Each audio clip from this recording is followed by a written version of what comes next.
Focus on Liberia. We discuss everything Liberia, from education to politics, arts and culture, entertainment, agriculture, history, religion, family, and technology. Focus on Liberia uncovers and showcases the best of Liberia and shows the world the truth about Liberia. We educate, elevate, and promote all things Liberia. We conduct interviews, panel discussions, debates, and more. Tune in to Focus on Liberia on Facebook and YouTube and be a part of the stories that make up the news. This is Focus on Liberia, and I am Panelist. And I am Anthony Cie, and welcome to Focus on Liberia Friday night debate. I'm moderating along with veteran Liberian journalist, Mr. Raymond Oliver Hogarth. In today's debate, we are debating the question, is Liberia able to hold corrupt individuals accountable? Are we, as a people and country, able? Do we have the fortitude? Do we have the tenacity? The more people continue to speak, do we have the fortitude to stand as men and women to hold back at us in our community, in our country, accountable for the bad things that they do? Do we? That is the debate question for tonight. And why this debate? Because it's kind of, and one can argue that it's almost like an international level has been reported involving a Liberian citizen. And we also know that a good number of Liberians have been either indicted, sanctioned, convicted, or charged by the U.S. government when some of the individuals or people who do similar things in our country, to our full knowledge, have now been charged, convicted of anything by us as a people and country. That is the reason for the debate. Seated and ready to roll for this debate is the man, perfect manager, Maurice Krumah. It's good to have you, brother. Welcome. Thank you. It's really good to be here as always. All right. Thank you to my fellow panelists. Also here and ready to roll for this debate is Mr. Amula Mame. Mr. Mame, it's good to see you. How you doing? Same thing here. Good to see you. Good to see everybody. All right. And also Mr. Momba Kesali, who penned an article that I enjoy reading recently, is here, and he is from the ABC camp. It's good to see you, brother. How you doing? Yes, good evening to you, Anthony, and good evening to Raymond. I'm particularly excited to see you here. It's been a long time since I last heard your voice on the radio in Liberia. And good evening to all the other panelists. It's good to share the platform with everyone. Also here, he is a host here at Focus on Liberia. We disagreed a lot. Mr. Jerome Goodman is the host of our opinionated show here called On Point. And he is from the camp of CDC. Mr. Goodman, it's good to see you. You're from Florida, where all the things happening, right? How you doing, sir? Thank you very much, and good evening to all our panelists and to Mr. Hogarth. Welcome. Mr. Krumah, good to see you again. Mame and Mr. Kessley, great to have you guys on. Yes, Florida is a boss. And for those of us who are Liberian, this has an impact on who we are, what we do, and especially for those of us that own our own businesses here, this brings kind of scrutiny to every one of us, and rightfully so. There's no denying that what is happening here is a serious matter that should claim the attention of everybody. All right. Mr. Raymond Oliver Hogarth is here, as I said. Mr. Hogarth, it's good to be here. You are co-moderating today. How you doing? You are muted there, sir. You are muted. Unmute yourself. It's great to see you, Anthony, and wonderful to meet all of these great people from Liberia, these panelists. How you doing, gentlemen? I'm doing very well. Thank you. Great to see you. Thank you. All right. Let me set the stage for today's debate. Here are some of the headlines. Before the headlines, there's an indictment, folks. I'm going to do my best to read this. It's small on the screen. And those who are watching on your cell phone, you can put your phone in landscape so you can see it a little more. And folks, we also want to say to you, please help us by sharing the show. We are having some issues with Facebook. Facebook is not sending notification to all our many followers, so it's impacting our viewership here. So please do us that favor and share the broadcast. The North all started with an indictment that reads, the indictment charges defendants Stanton Witherspoon of Burlington County, New Jersey, Alfred Sulu of Burlington County, New Jersey, and Renee Benedel of Westchester County, New York, with conspiring to commit and committing wire fraud.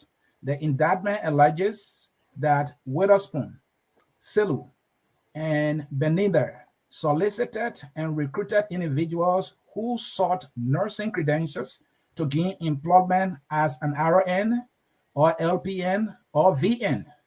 It is alleged that these defendants arranged with Sana, who manages Sianan College and is charged by information with wire fraud conspiracy to create and distribute false and fraudulent diplomas and transcripts. These fake documents represented that the aspiring RN and LPN VN candidates had attended Sianan College nursing program in Broward County and completed the nursing courses and clinicals to obtain RN or LPN/VN diplomas. In fact, the aspiring nurses never completed the necessary courses and clinicals. The information again, Sana alleges that he and others sold thousands of fake Sana College nursing diplomas and educational transcripts to nursing applicants who use them to obtain RN and LPN/VN licenses in various states and nursing. So, folks, that is the indictment there. And as a result of that indictment, here are the headlines, folks. This one is from the New Republic. It's a Liberian newspaper. Rusted nail holds Spoon CEO's trousers. And this one from CBS. It's a US-based news institution. More than 7,600 fake nursing diplomas issued in Florida in alleged wire fraud scheme. And this one is from the Daily Observer of Liberia. Liberia, Spoon CEO Witherspoon hook in US $104 million healthcare fraud. And this is from a paper called The People. 25 arrested and charged in fraudulent nursing diploma scheme that erodes public trust in South Florida. Our own front page, indicted in America for wire fraud. And it continues there, the four. Who's that for talking about? They're talking about Mr. Stanton Witherspoon, who happened to be a Liberian to our knowledge. One of the conspirators' pictures is here. This is Renee, who the indictment I read was mentioned along with Mr. Stanton Witherspoon. Gentlemen, this is on a massive scale.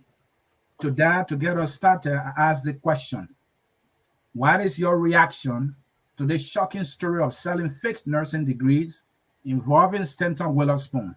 How big and why has this gone? Let's start with you, Mr. Mame. Thank you, Anthony. I like the intro, with the different headlines and how you inspire the discussion. Honestly, I felt broken when I heard the news that Stanton is allegedly involved into wire fraud. And I interacted with him, I think, twice. One time we spoke about development process in Liberia, and then the second time when we were launching an advocacy and calling for the restoration of Liberian 5% equity in petroleum rights that the government had removed clandestinely, and we're calling for that to be reversed. Thankfully, it was done through the Senate, through the help of Senator Dillon. We had, brief interaction. That was not very good. When that interaction we had was not very good. So, but I know him to be, a progressive, inspiring man. I like his courage to speak truth. So I was broken, to know that he allegedly involved into such a thing. But the thing about academic fraud, fraudulent degrees and people involved and established in fraudulent school, we being at the forefront of leading efforts in Liberia to see what happening in the US today can happen in Liberia.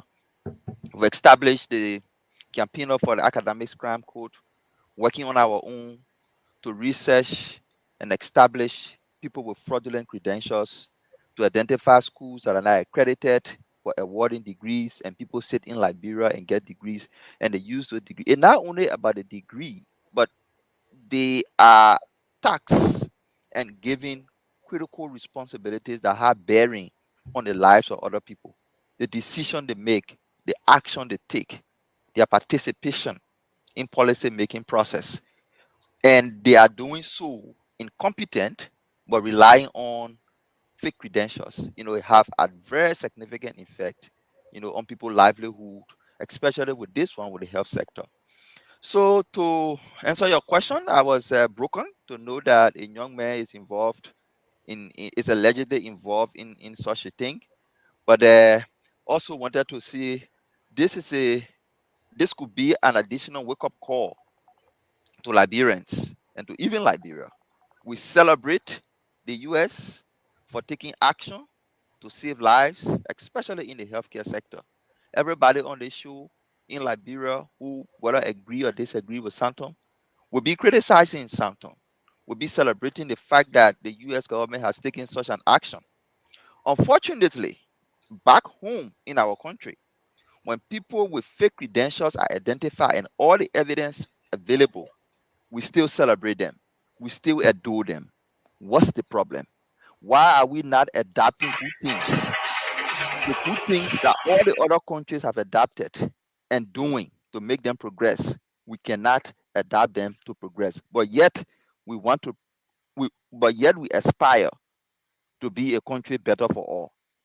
So I start with that opening comment and broken by the news, but Thank you. also see it as an opportunity for us to recalibrate and see how we can adapt and take the approach the US and other countries are taking around fake credentials and people involved with providing them to others. Mr. Kroma, your reaction to this news that has gone very wide and far.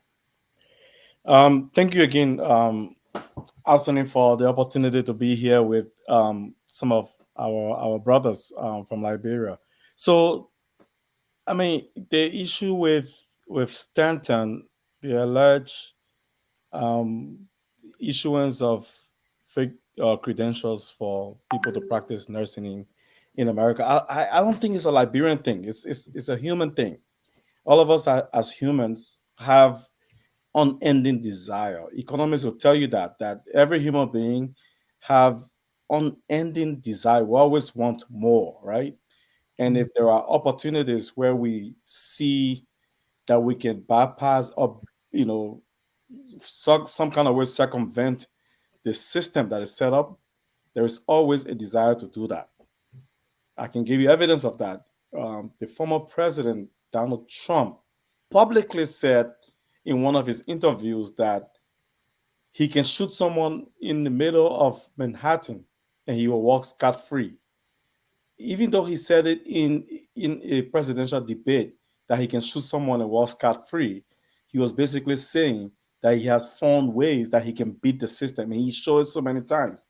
Never file his taxes. If you file taxes, you pay only $75.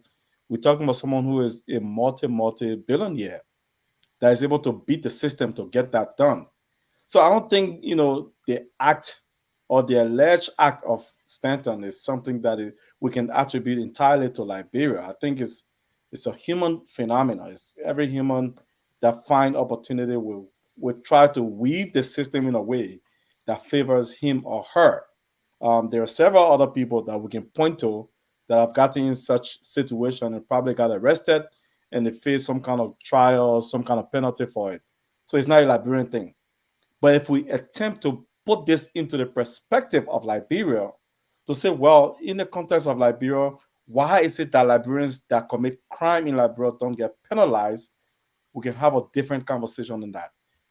At least from my studies, Liberia is a post-conflict country. When conflict happens in any country, the country value system are broken. And because it took us 14 years to continue to break that system down, we broke it down so much that it's minuscule to build it back up, to build value from even beginning from the family structure becomes a problem. And that's why in the Liberian setting, we get this famous saying, let bygone be bygone. We are all one people. Those are the excuses and justifications we use to let people, cut people a slack. The system is broken. It needs to be fixed. But, I don't think the Stanton situation is uniquely a Liberian phenomenon. Thank you. Mr. Kessley? You are muted, sir. All right. Okay. I'd like to again say good evening to everyone. The shocking news of Stanton being allegedly involved into the marketing of fake degrees in America.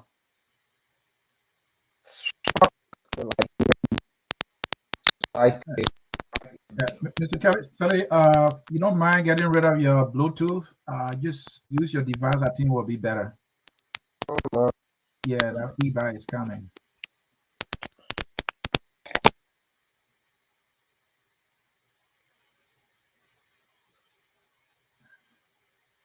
Can you hear me? Yes. Perfect now. Go ahead. Okay, so as I was saying, the discovery of the alleged involvement of Stanton into selling of fake qualifications to nurses in America sort of struck the Liberian economy right through the middle. Like him or not, Stanton had risen to a place where he presented himself as a moral voice in the Liberian society. He was fighting people who were alleged to be involved in corruption and other acts that are inimical to the survival of any society. And so for that, a lot of Liberians sought to look up to him as a moral voice. Unfortunately, we normally say he who comes with equity should come with clean hands. Stanton is now, going to be indicted soon, or he's indicted, he'll be arrested or whatever, he'll be facing charges for doing the very same things he beat on other people for doing.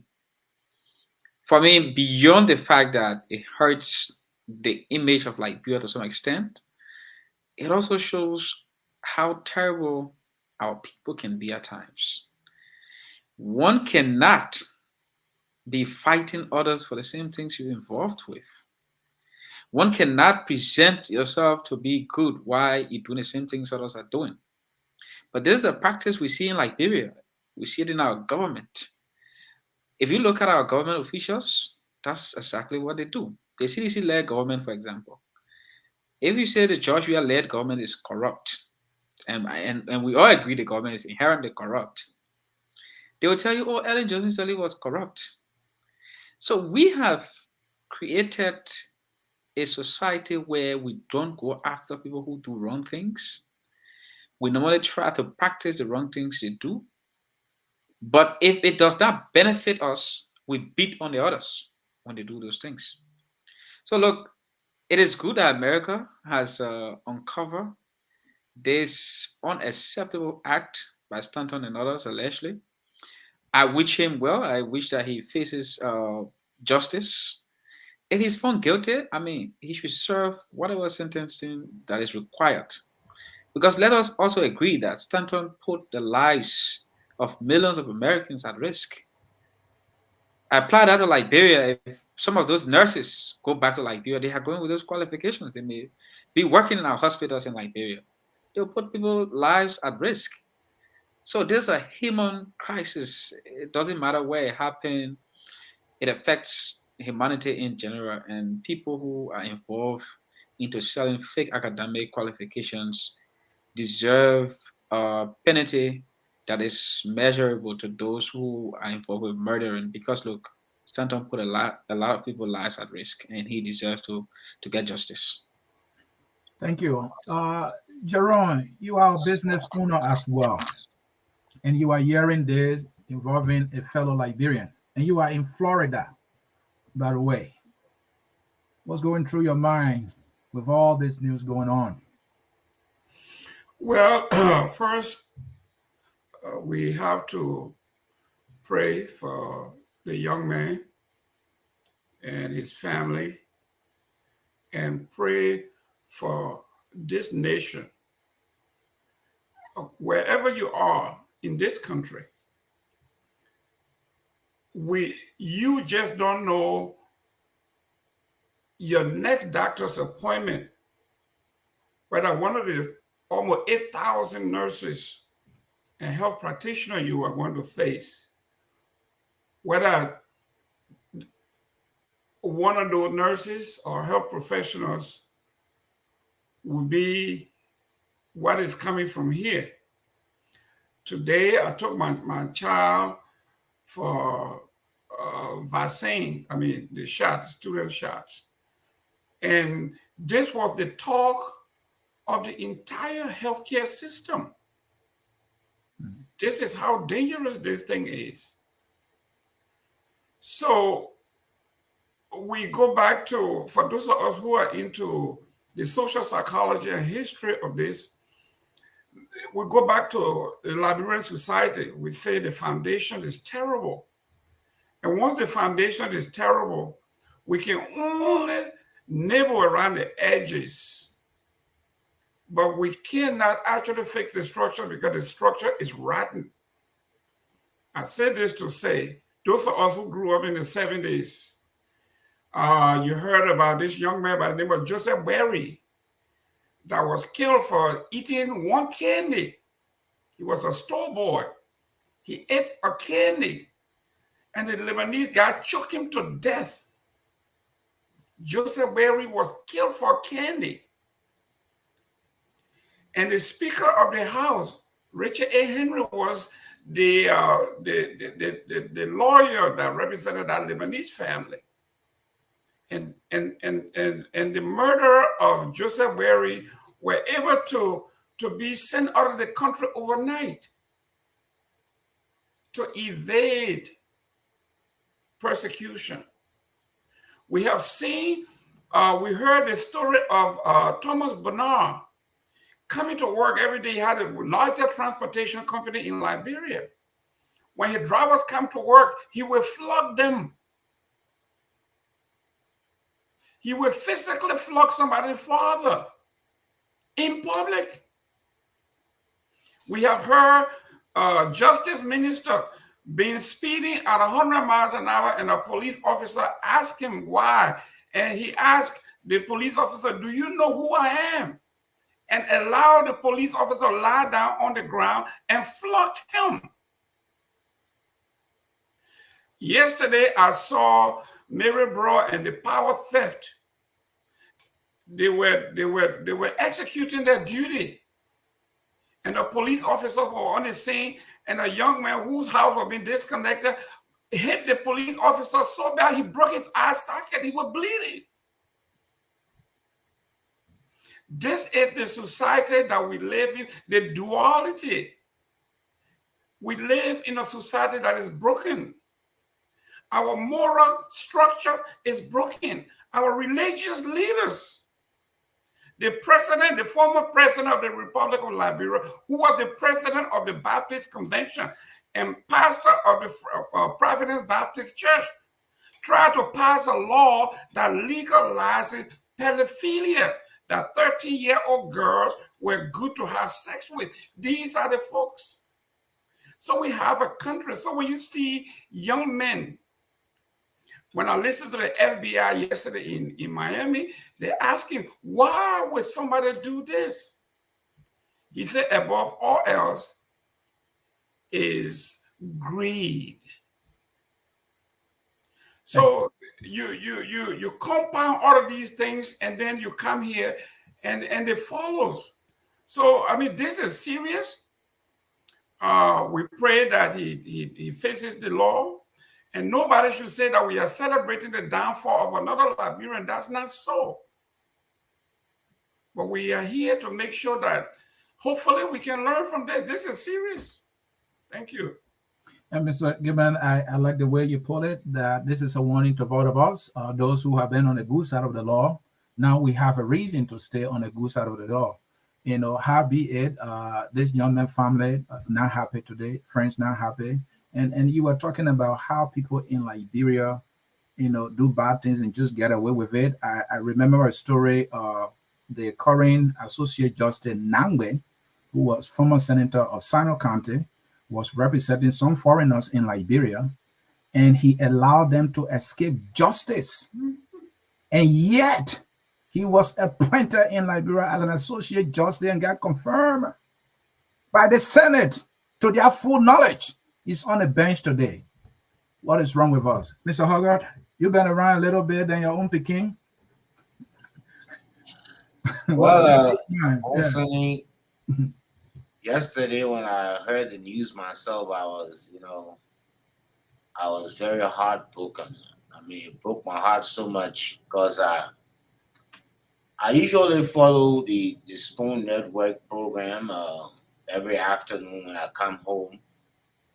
Listen to Spoon Talk, and I kind of admire the way Stanton carries himself on that program.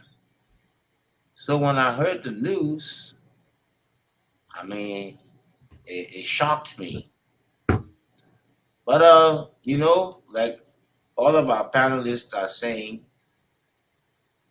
we go back home. I heard Mr. Kroma say that it's not unique to Liberia. It's a human thing. It happens all over the world. Yes, it does. But we're concerned because our own Liberian has been indicted. And this is a massive, colossal damage to our image as Liberians. Imagine providing fake documents for people who will be in our health sector, treating people, treating kids, treating adults, and who have not properly, learned. And you gave them, because of $15,000, you give them certificates and diplomas and degrees to go out and practice and use other people as guinea pigs, I would say. But on a larger scale, back home, I heard Mr. Gaiman talking about the late Dr. Talbot. But our current leader, people can't declare their assets. It's a problem. You had a house on 9th Street that was very dilapidated. It was, the ocean was almost carrying it. And when you broke it down in a matter of months, you constructed a new complex. You built condominiums, 44 or 49, they say. I wasn't back there. So let's face it. This is how we as a people have, governed ourselves. You have a lot of people back home who have accumulated wealth overnight. They're not involved in any business.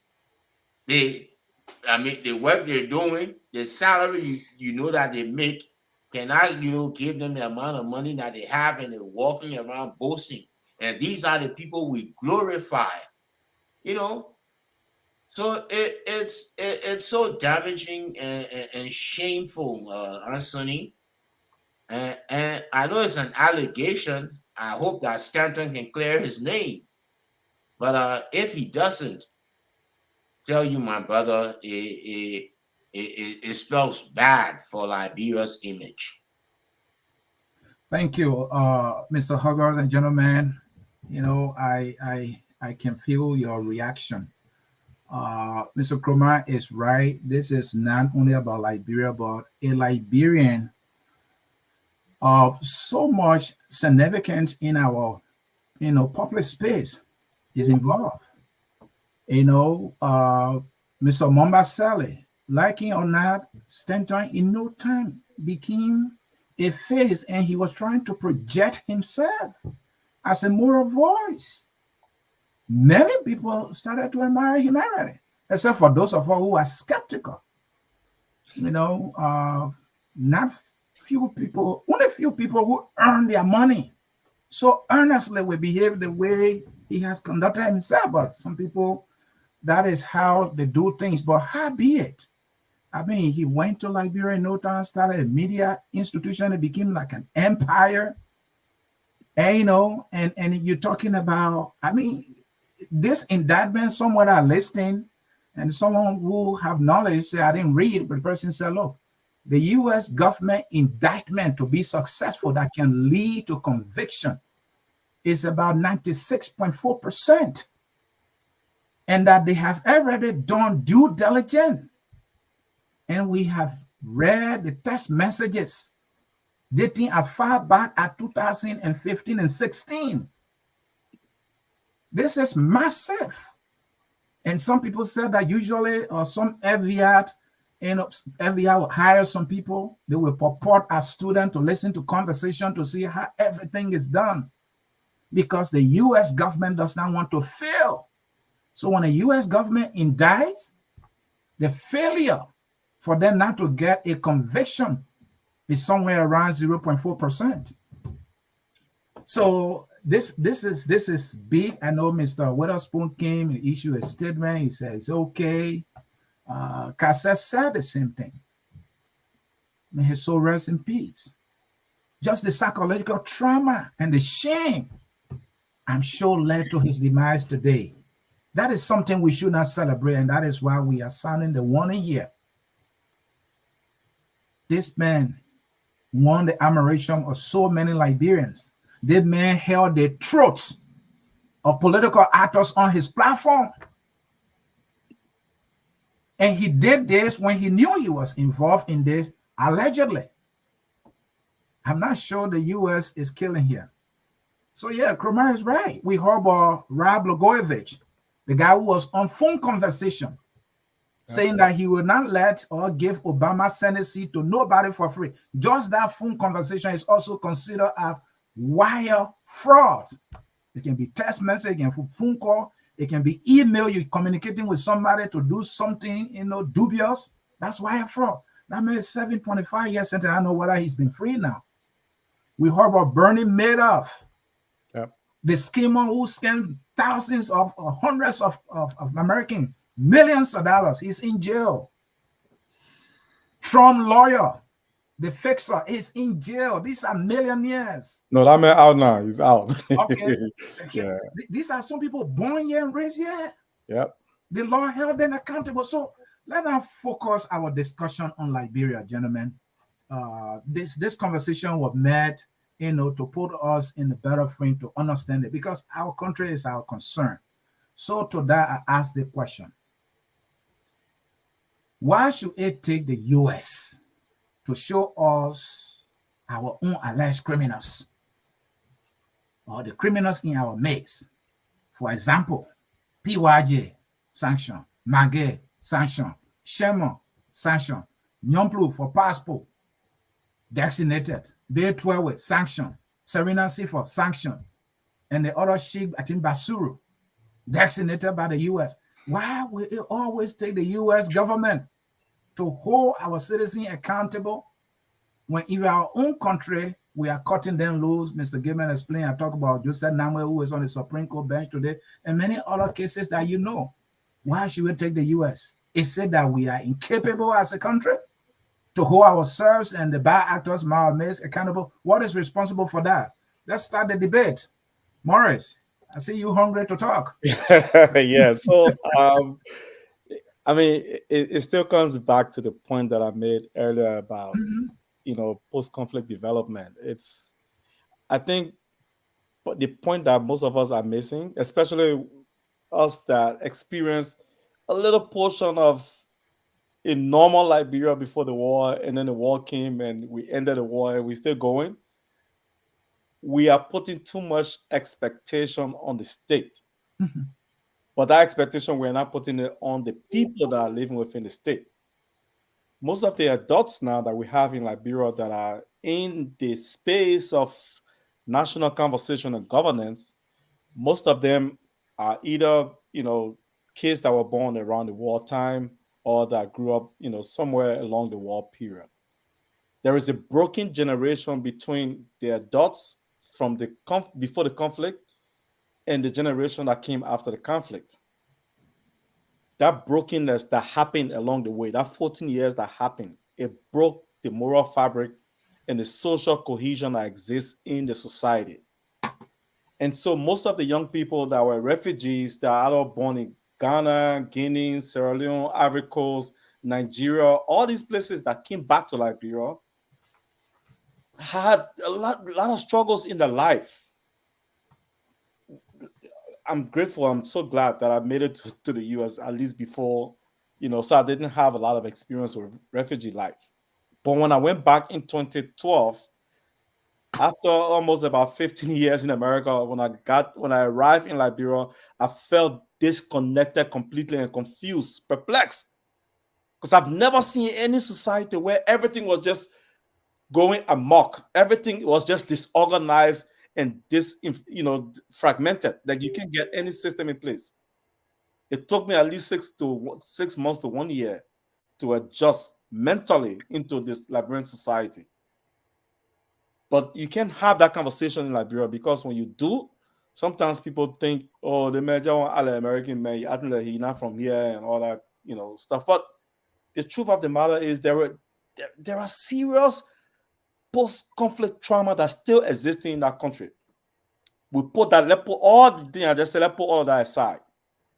The quality of the leaders that we are electing in Liberia, forget about the presidency for one bit. Look into the national legislature and see the quality of leaders that we are electing to make our laws and to hold the executive accountable.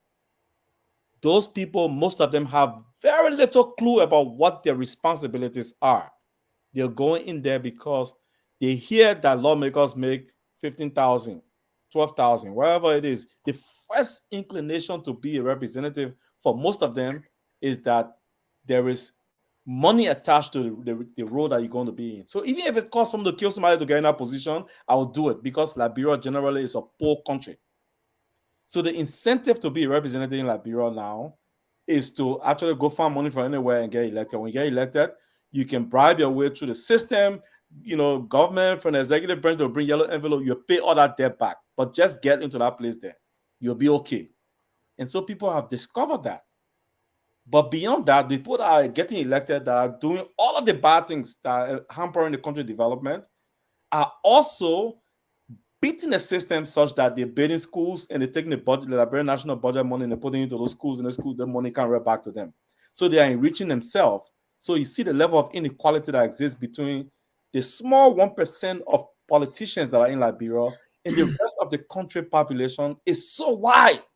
It's so wide. I was listening to Jeremiah Cohn on Spoon yesterday, and I'm shocked with the things that I was hearing him talk about.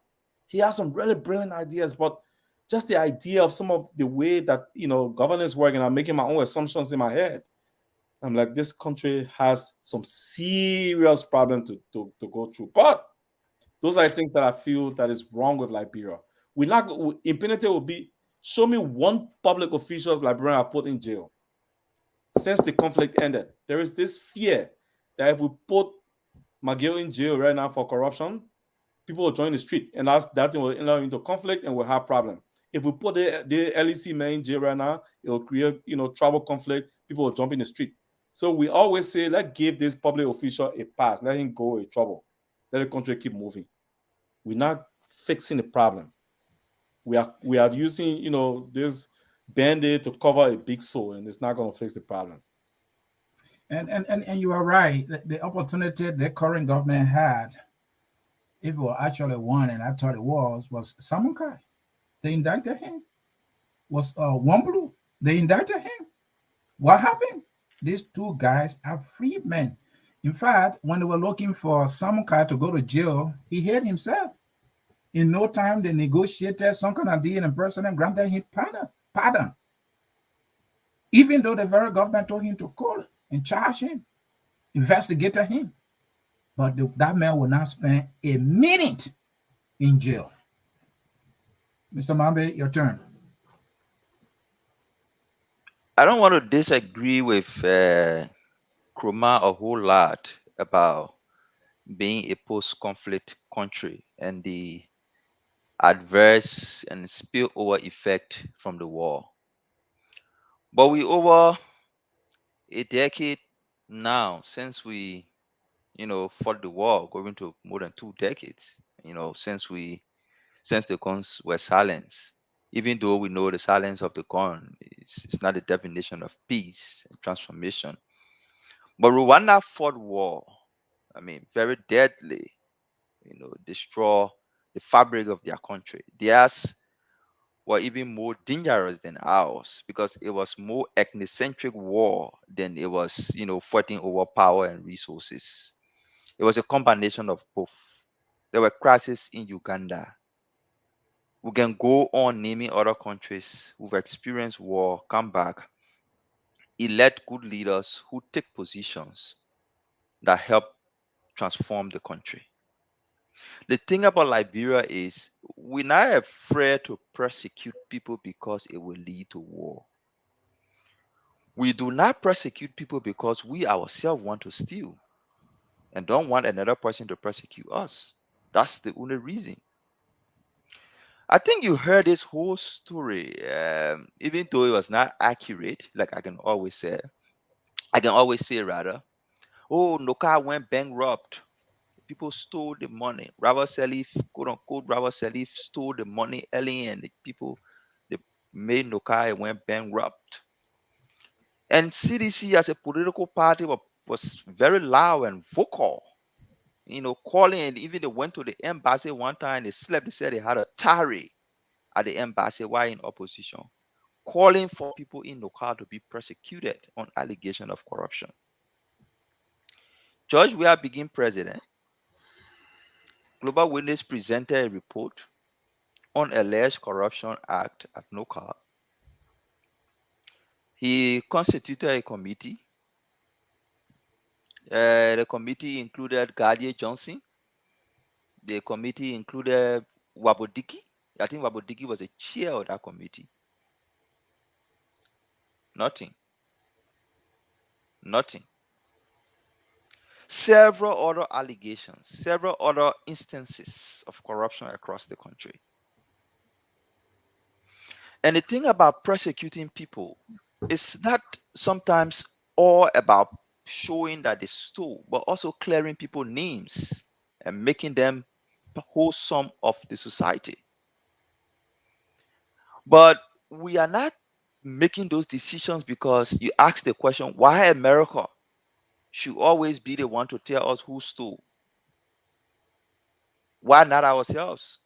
Because the people who have the responsibility to identify and prosecute criminals are themselves criminals or preparing to steal. That's the reason why it's becoming difficult and somehow impossible to take critical decisions to bring sanity to public service. Some of us that speak on this show today are not saints. We work in government. There are things I did that I know were not good. I'm not a saint. But I know that Liberia cannot make progress if we continue to do what Kroma said, putting bandage over the soul and not addressing the problem. We will not move a step forward as a country. We must accept that reality. You come today, people will defend and say the man declare his asset. You're not forced to publish it. What is the essence of declaring an asset that you cannot publish, that people cannot know? Because the purpose for which you declare your asset is for people to evaluate and make a determination on whether the income you have commensurate with the assets you declare. And over time, see the progression in your asset. Government officials all across, forget about the president, go to the legislature. Nobody declaring their assets. Some of our friends who were contesting to be representatives, 2017 were supporting. Say, my man, when I go to the legislature, it's difficult for me to not get re-elected. I'm saying, why?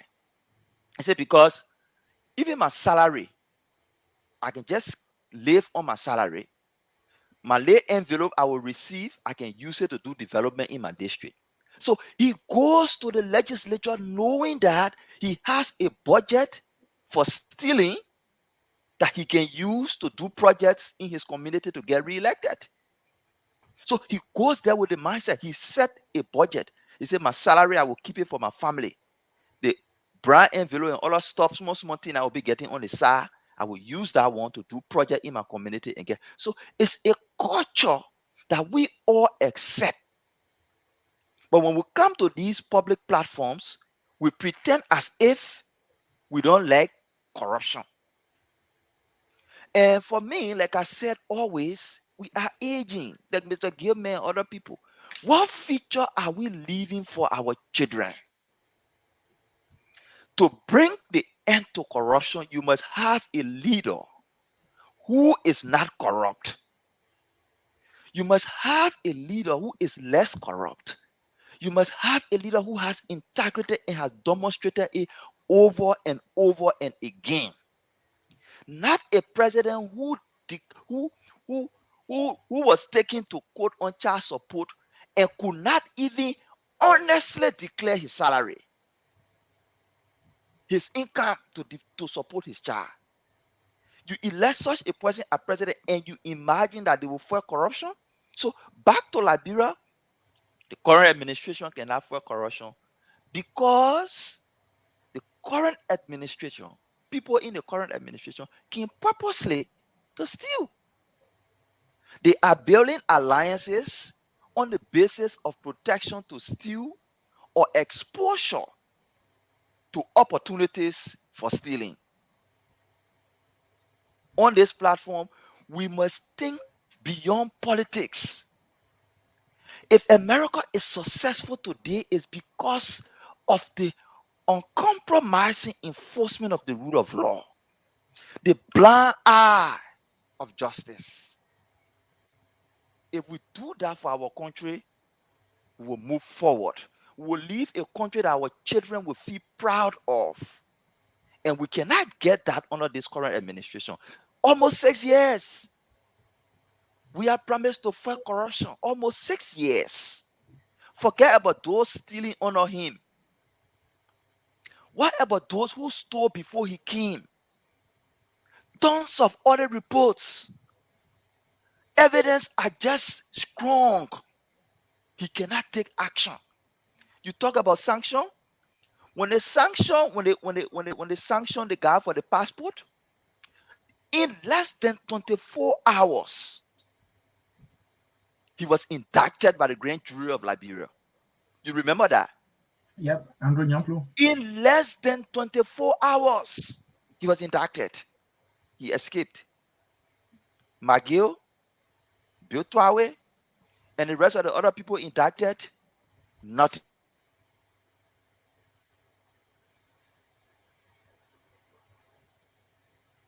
He's frozen. Yeah, folks, bear with us here. And if you are just following us, this is Focus on Liberia. I said earlier, we are having issue with Facebook. Facebook's not sending notification to our viewers. So if you are here, do us that favor and share the show. Mr. Mohammed, you got frozen there, so and your thought there, sir. Yeah, so I'm saying you see the trend. The Auditing Commission indicted the Minister of Agriculture for conflict of interest, hiring her own company, provided the evidence. The president said the GAC, the LACC is not court, can take action. Today, the European Union report on the forestry sector. They have complained to the president on 2 different occasions officially of what his managing director of the FDA is doing in support of illegal mining activities. The president respond to the report was if anybody is involved will do it with the rule of law. The first thing in response, he denied that he has ever received any complaint. When they presented him evidence of the communication and letters presented to him, then he said, if anybody is involved, the law will take its course. Brother, gentlemen, our country is doing everything the wrong way to remain in the wrong place. We cannot continue on this path. Let's learn from good examples. Some of us who speak today and say we want Gonglo to be president, and not because I'm not corrupt or because I even hold a mustard seed of the integrity that Gonglo has. Not that. It is because I want a president under whom I'm serving by his action, by his lifestyle, by his commitment. I know that when I steal, I will go to jail. It is that president that I want for my country. A president whose lifestyle tells me that if you stole today, you go to jail. A president whose character tells me that if you do black deed, you will go to jail. That is the president I need for my country. Thank you. This is getting interesting, gentlemen. I think we are having a good discussion here. You know, before I get to you, Mr. Kesali, our country, we really have to get serious. Our leaders need to really stand up for the right thing. The justice thing, we are playing with it. You know, McGill building a mausoleum, and the president we all knows, he attended, you know, the funeral. He did nothing. Even President we are, when the NOCA report, Mambe has full knowledge of it, it was in violation of the law that they allotted themselves bonuses. You can correct me there, Mr. Mambe. They should not have done that according to the report. The president's decision was, well, just restitute the money, pay the money back, you're good. And that was President Weah's decision. These people were audited and they did something in violation of an act of national legislature. They allotted to themselves money they should not have. And the man said, yeah, just pay the money and we're good. And that ends the story. Of recent, we heard about, I think, the deputy managing director at FPRC flocking somebody who can be her father. Nothing. That person is on the job. We talking about the National Election Commission boss, awarded contract to a firm belonging to her brother, indicted by LACC and recommended for dismissal. They said on technical ground, she did nothing. And she is the one heading an integrity institution. That news alone should make the president to say, just step aside. I mean, so the question I ask, Mr. Mumba, that you have to answer is, why are we not catching and prosecuting our own individuals and fraudsters? They say that we are incapable or we don't have what? You talk to me. I mean, Anthony, let me start answering your question by narrating a very awful experience I had in Liberia. Okay. There was a company that put up a vacancy for a job that was paying somewhere pretty close to $1,000 United States dollars. Mm-hmm. They had over 800 applicants, and the head of the company asked one of the ladies who had applied for the position to sleep with him and that he would give her the job. She rejected it. She said she didn't want a job because she could not share her body just to get a job. When she came home, fortunately, She was narrating the story to her friend, and she told her friend, "Bah, the man wanted to sleep with me." I said, "No, because if I do it, then he'll give me the job. But I don't want to sleep with him for job business." And you know what her friend told her? Her friend simply said, "Why you stupid? So you let sleep with a man one time, you get a job that would pay that kind of money. You didn't do it." I mean, the reason I'm narrating this story is to say that we are very far from prosecuting corrupt actors and corrupt people, because you know what? Governments before now and this current government have always instituted a policy of keeping our people very, very poor.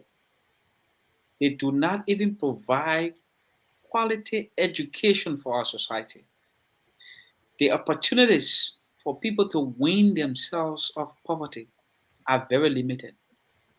We have a population of over 5 million people now, and nearly 80% of that population is unemployed. They cannot even earn ends meet per day. People have to be living from hand to mouth, as we say in Liberia.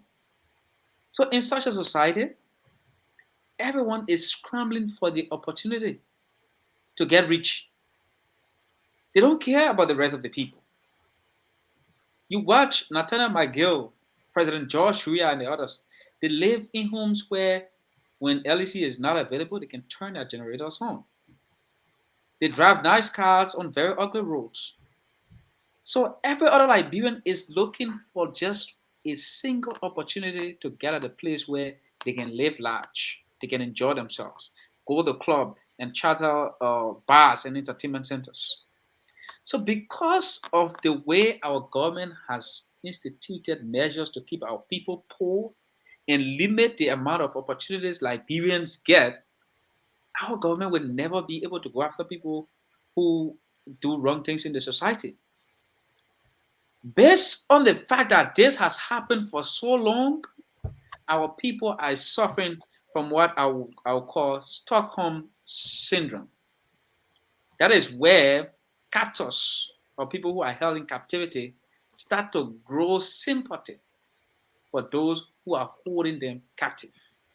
Our people have become sympathetic to people who are stealing in our society, people who are practicing the wrong things. Because those people who steal have their own set of people that get crumbs from what they steal. So everybody or every rogue in Liberia has a choir. By the time it is discovered that this man is a rogue, his choir comes out and they want to defend him and they want to fight him for him, and they do everything they can to present him as a sin, and that others are jealous. By the time you say Joshua government is stealing, they say where the Ellen government stole. Or if you say Nathaniel McGill stole, he should be jailed, he should be prosecuted. They say you two, when they put you there, you're not steal. I mean, our society is built in such a way that we encourage people to steal from us because we have sympathy towards those people. And those people have little opportunities that they can offer some of our brothers and sisters. And based on those opportunities, everyone wants to protect their share. If we had a society like America, where everyone will have the opportunity to execute whatever ideas they have and benefit society, where the society is fighting for equality, where everyone can have equal access to education, where it will become your choice to live the way you want to live. If we have such a society, people will hold government officials accountable and people who get involved in acts that are very inimical to the survival of our society. Now, Amala struck a very salient point, even though I have a slight disagreement. He talked about the fact that he, as a person, has also benefited from some acts of corruption or some other things that are not good in the society. As honest as Ambula is, we need to start from somewhere. It has to start with, you talk about Tiawan Gonglo, it has to start with Ellis Cummins. We cannot get out from George Weah today. George Weah is inherently corrupt. George Weah proved to us in Liberia that he can never fight corruption. By the time he got to power in the first 3 months, Raymond made mention of his home on 9th Street. He broke it down and built mansion there. He built 49 luxurious condominiums on a highway. George Weah became a multi-millionaire in the twinkle of an eye. This was a man who was living at the bare minimum before he came to the presidency. A few months into the presidency, he became wealthy. He was wearing $4,000-$5,000 shoes. And the securities, look at the securities behind George Weah. They paid him very minimum. And it's a good strategy by the government. When you keep a lot of people poor and the opportunity is small, everybody want to get in that space. So by the time George Weah is paying a security officer something small, he wants to talk and say, oh, you want a job? Other people waiting. So that fear factor is there. Our people are afraid. They don't want to stand up to people and fight for themselves. They do not understand that because we protect row 1 and row 2 or row 3, the Liberian society in general is feeling the pinch, and that's what is keeping our people in abject poverty. Every county, every tribe in Liberia has his or her own rogue that they protect. Let's look at Stanton, for example. Look, anybody can come and batch at Stanton. Just the allegations alone, the enormity of the allegations against Stanton are so grave that no one should have sympathy towards Stanton. Look, all you can wish for Stanton is that he should face justice, because justice does not necessarily mean conviction. It is possible that he may face justice and then they say, he did nothing and he gets an acquittal. It is also possible that he gets convicted, but he has to face justice for what he has done.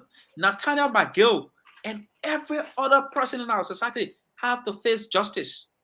But the Liberian society is not at a place where they can stand up to people who do the wrong things in our country. But we have a lot of guests here, so I don't want to take all the time. Anthony, you are muted.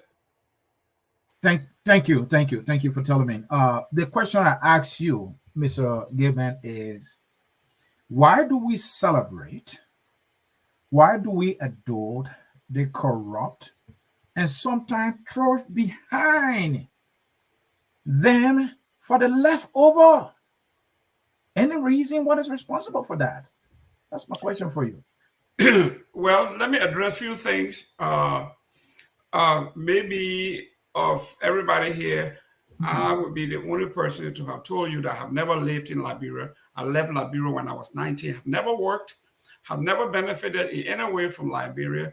Actually, I have invested more in Liberia. So I don't know what it is to work in Liberia, to make money in Liberia, to have a family. I have never. For those of you like Mame and Kroma and Kessely, and you have ever worked in government, I don't know whether you declare your asset while you were in government. I don't know about that. What I'm saying here is, if we want to address the corruption or Liberia's ills, for those of us who, like my graduate study was in inequality and social stratification. So the sociology and the history of the country means a lot to me. What we see here when we talk about culture change is systemic over a long period of time.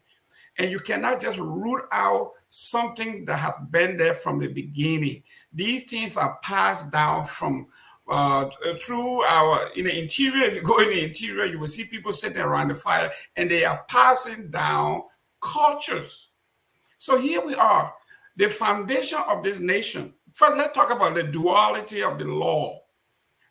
When 2003, when I went to Liberia, I was the guest of Ambassador John Blaney and Jack Klein. And my former professor, Dr. G. Franklin Holt, he was the president of AMEU at the time. He called me and Councilor Bronsky. So you guys are from Basel, you always buttonhead. Can you support this guy? He wants to be president. And I asked Councilor Bronsky, I said, Councilor Bronsky, I want you to do me a favor. Can you make the unitary system in this country that makes the president so powerful in period? Can you address this so we can go to some kind of quasi-federal system where we can actually have accountability? He said, no, he can't. He said the unitary system is good. When he gets there, he will effectuate the unitary system. So I told Dr. Holder, I said, this tells me that as corrupt as this country is, everybody criticizes why it is until they get there, they want that absolute power. And this is a brother of mine, absolute power. So I'm saying this, so let's go to the beginning of this country, where we had the Western law that applies to Liberia history, 40-mile radius. Then we had a traditional law that applies to everybody else. I will give you an example.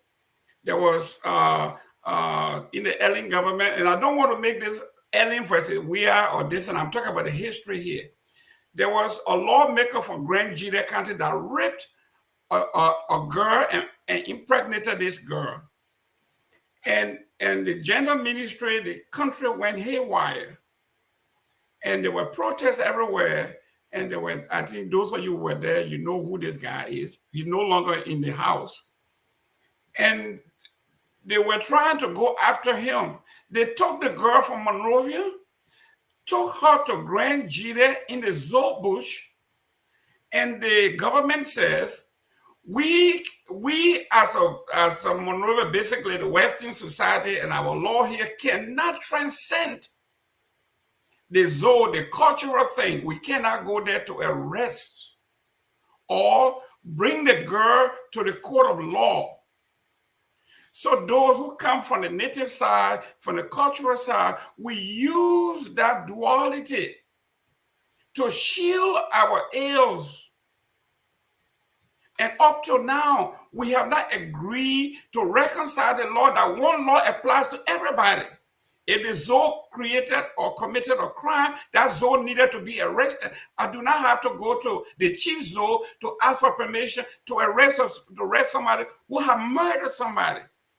In Nima County, they did justice by ordeal, where the lady gave this person poison to drink, and if she didn't die, then she was not guilty. She drank the poison and died. Mr. Gilman, I have to follow up here. So let's say if a judge with the authority to issue a warrant for somebody or for the government to go and pursue that person, would that judge be doing the right thing? If let's say maybe there was an arrest warrant and the police are supposed to carry on an arrest and this person is taken to the Zoe bush, would the police be doing the right thing to go and effect the arrest? I think so. The law should be the law no matter who commits the crime. Now, that's how it's supposed to be, but that's not how it works in Liberia. So people are getting away with murder. I'll give you another example of a young girl that was raped, I think about a year ago. The gender ministry and everybody went to arrest the person that raped this girl. The girl family and the elders went to the gender ministry to remove the case from the gender ministry to the tribal family setting. Yeah, I remember there's a video to that effect. Mr. Gilman, you're doing good there with that, but you know, you are a supporter of the government. I see you cleverly trying to walk away all the instances the other panelists cited with our current government and past government that they could also, or past government officials, they could also hold accountable. You are dwelling on these rape cases. No, what I'm telling you is we have a broken system, okay? That until we elected a president to fix it, right? But this is what right? We as a people, we have to collectively do it. And we as the people elected the CDC government. But listen to this. We play our part. I understand it. I want you the justice system. Let me learn with my question. Let me learn with my question. I don't want to argue with you. I'll give you a time, but let me learn my question. Let me learn my question. You know, I've been around you, so I know. You know, you sometimes you spin and you dodge the question. What I'm saying to you is the people of Liberia did their part. They elected a government that propagated the change message. Hey, yeah, our system of governance. We give you the judiciary. All right, go and enforce the rule of law. In fact, to President Weah's own words, he said, look, the law will take a course. Whatever we see any wrongdoing, is that happening? Your friends here cited some instances. Speak to that, please. Mr. Shea, Yes. We have a system in Liberia. You have a democratic system that has 3 branches, separate but equal branches of government. You also elected your senators, you elected your representatives for check and balances. Here we are, you are asking the president to be a dictator. And that is not why they were elected. Why did we elect the senators that confirmed? We just talked about some of the characters that are not supposed to be in government, should not be around power. We confirmed them. Recently, when Mr. Cummings came to Liberia, he said he was coming to effect change and that he was not going to work with corrupt people. Now we're seeing he flip-flopped and he said, there is nobody in Liberia that is totally clean. And what he's going to do is he's now building a bigger tent. So you chose to go to Cummings and leave it? I'm telling you now, Cummings say now, Stop distorting his things. No, you don't have to lie. You don't have to lie to the audience. Mr. Cassidy, when you were talking, I didn't say anything. Mr. Cummings said, sir, come on now. Hold on, Mama, let him learn. I will hold him. Mr. Cummings said he's not building, the new thing now is we're building a big tent. And the big tent includes we killers. are talking about our government and listen, change. You see, you don't want me to land because you are anti this administration. He says, I'm building a big tent, and the tent include crooks, murderers, scammers. We are talking about Mr. Brown, a killer and a murderer. We are talking about Davian McIntosh. We are talking about, you name it, people from the former government. They are all in there. So now a guy who many people thought was coming, the gentleman with a clean hand, have become one of the most corrupt before he even comes to power, even though he wouldn't come. So these are the things we have done for us to address this issue. You talk about government people building buildings. Mr. Hogarth here we attest to this. More up to recently, most of the ministries in Liberia were being rented from government officials that took government money, build home, and then release it to the government, and they live in large on it for hundreds of years. We are talking about holding bad actors accountable using our system of government, and that our leaders are taking responsibility. I mean, exercising the political will to hold these people accountable. We don't have a system. We don't have a system. That's what I'm telling you. Look at our human. It does not work because the people who are supposed to make it work are not making it to work. But that's us. That's us. Look at our human index. Okay. Look at our human development index is 0.034%. That means you have the entire nation incapable of governing itself. We are illiterate. We are not exposed. We don't have the education training to govern ourselves according to the democracy that we are promoting. So what I'm telling you here is it's a systemic failure from 1822 to where we are at this point. And it's not just the government. We are the government. If Mame fails and Kroma fails and Kesali fails and I fail, government fails. That's what it is. Thank you, Mr. It is not about this government. It is not about the past government. It's about the system that we have. It is systemic. Ellen said it. Ellen said corruption is like a vampire in this world. She threw in the towel and said, I can't fight this thing. It's a vampire. And we have to admit to that. It is clear you don't want to mention this current government not fighting corruption enough. You don't have any interest in that. It is true that we are a failure as a country and people when it comes to accountability. But the way it works, it is the government that we elect that's supposed to do it by using our institution, and they are not doing it. And that's what we're talking about. I don't think Paul Kagame is saying, well, the people before me didn't do it, so I won't do it. He started doing something. That's why we need to do it. It's a dictator. He's been there 20 years. It's a dictator. I know it is. It should start with the government. Now we have to make progress. Mr. Hogarth, let me come to you. You've been in Liberia as a journalist. The idea of Liberian people celebrating looters, people who are corrupt. Where is it coming from? This is mind-boggling. I can't fathom it. That is it a reason why we should also start to investigate those who are getting rich overnight now because it told the U.S. to sanction Sherman? We knew it all along we won't act. We knew Prince Johnson was trading votes. The U.S. had to act. I mean, many Liberians knew that Andrew Youngplu was involved in the passport scandal with Basson Garfield and all. There's another report about Dr. Toga Makitosh. During the early time, it was alleged that he was involved with some passport scandal as well. So I've asked the question. The U.S. have shown us now, look, there are bad actors among you. Yeah, some of them. Should we now start investigating these people? Because the investigation does not mean that they are guilty, just that we are suspicious of certain things. We see Thomas Fowler, we see Sir Joseph, and many others acquiring mansion. Even the speaker, Snow, is up to it. Should we start investigating these people now, or should we wait until another Stanton Witherspoon scenario comes to our hands again and shame us as a people? I'm done with my question, sir. You are muted.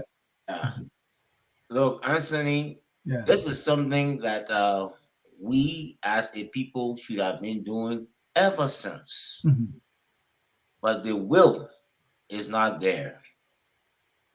You know, when back when people are caught with their hands in the cookies jar, and when you want the law to take its course, you hear people say that, look, we are a small country, everybody is related to each other.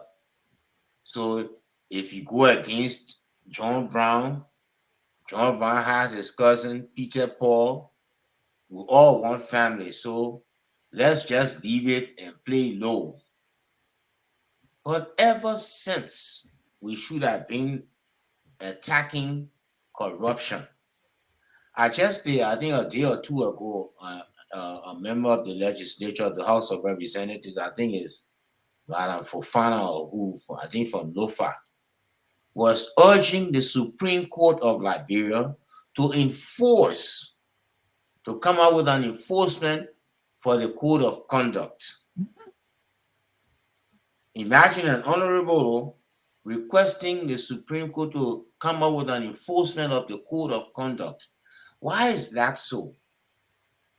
Because the most corrupt people in our country are our officials in government, the judiciary, the legislature, the executive. They are the most corrupt people. Look at for instance, this Western Cluster issue that yesterday, I think the Senate declared the MOU null and void. Who were those principally involved in our Western Cluster MOU or MBA stuff? Government officials, legislators, their own senators and representatives involved. And the corruption in Liberia is so much so that the people just don't care. Now, look at Mr. McGill, who has been, indicted by the U.S. for the same corruption allegation. See the people that follow McGill. Why? Because of poverty. Poverty is so, widespread in our country that the people feel that, okay, this man can steal. At least if he can give me 10 cents, I will celebrate him. Because they say, at least he can steal, he's sharing it. That's the mentality we have. And which is very, very wrong. It keeps our country down. Look, we need to name and shame the corrupt people in our country. Even our religious leaders, they backsliding, in coming up and calling a spade. That's why sometimes when I talk, I worked with a religious leader for a very long time, the late Archbishop Michael Pakala Francis. Archbishop Francis was a man of principle. Say whatever you may want to say about him. But if that man felt that you were doing something wrong and it was an ill to the society and the country, he will speak it out to you, no matter what. So our religious look, we always say that we are a Christian nation, we're founded on Christian principles. But where are our religious leaders? They're not speaking out. So the government just proceeds in a way that they think is normal. I mean, like somebody was mentioning, I think it was Mami mentioning the forestry issue. And I was reading that thing, I was taken aback. The EU ambassador, the other ambassadors brought the case to the president. The people are like, they're plundering our forest resources. They sent a report to him and he claimed that he never saw that report. So the ambassadors will be lying on you, Your Excellency. He claimed that he never saw the report.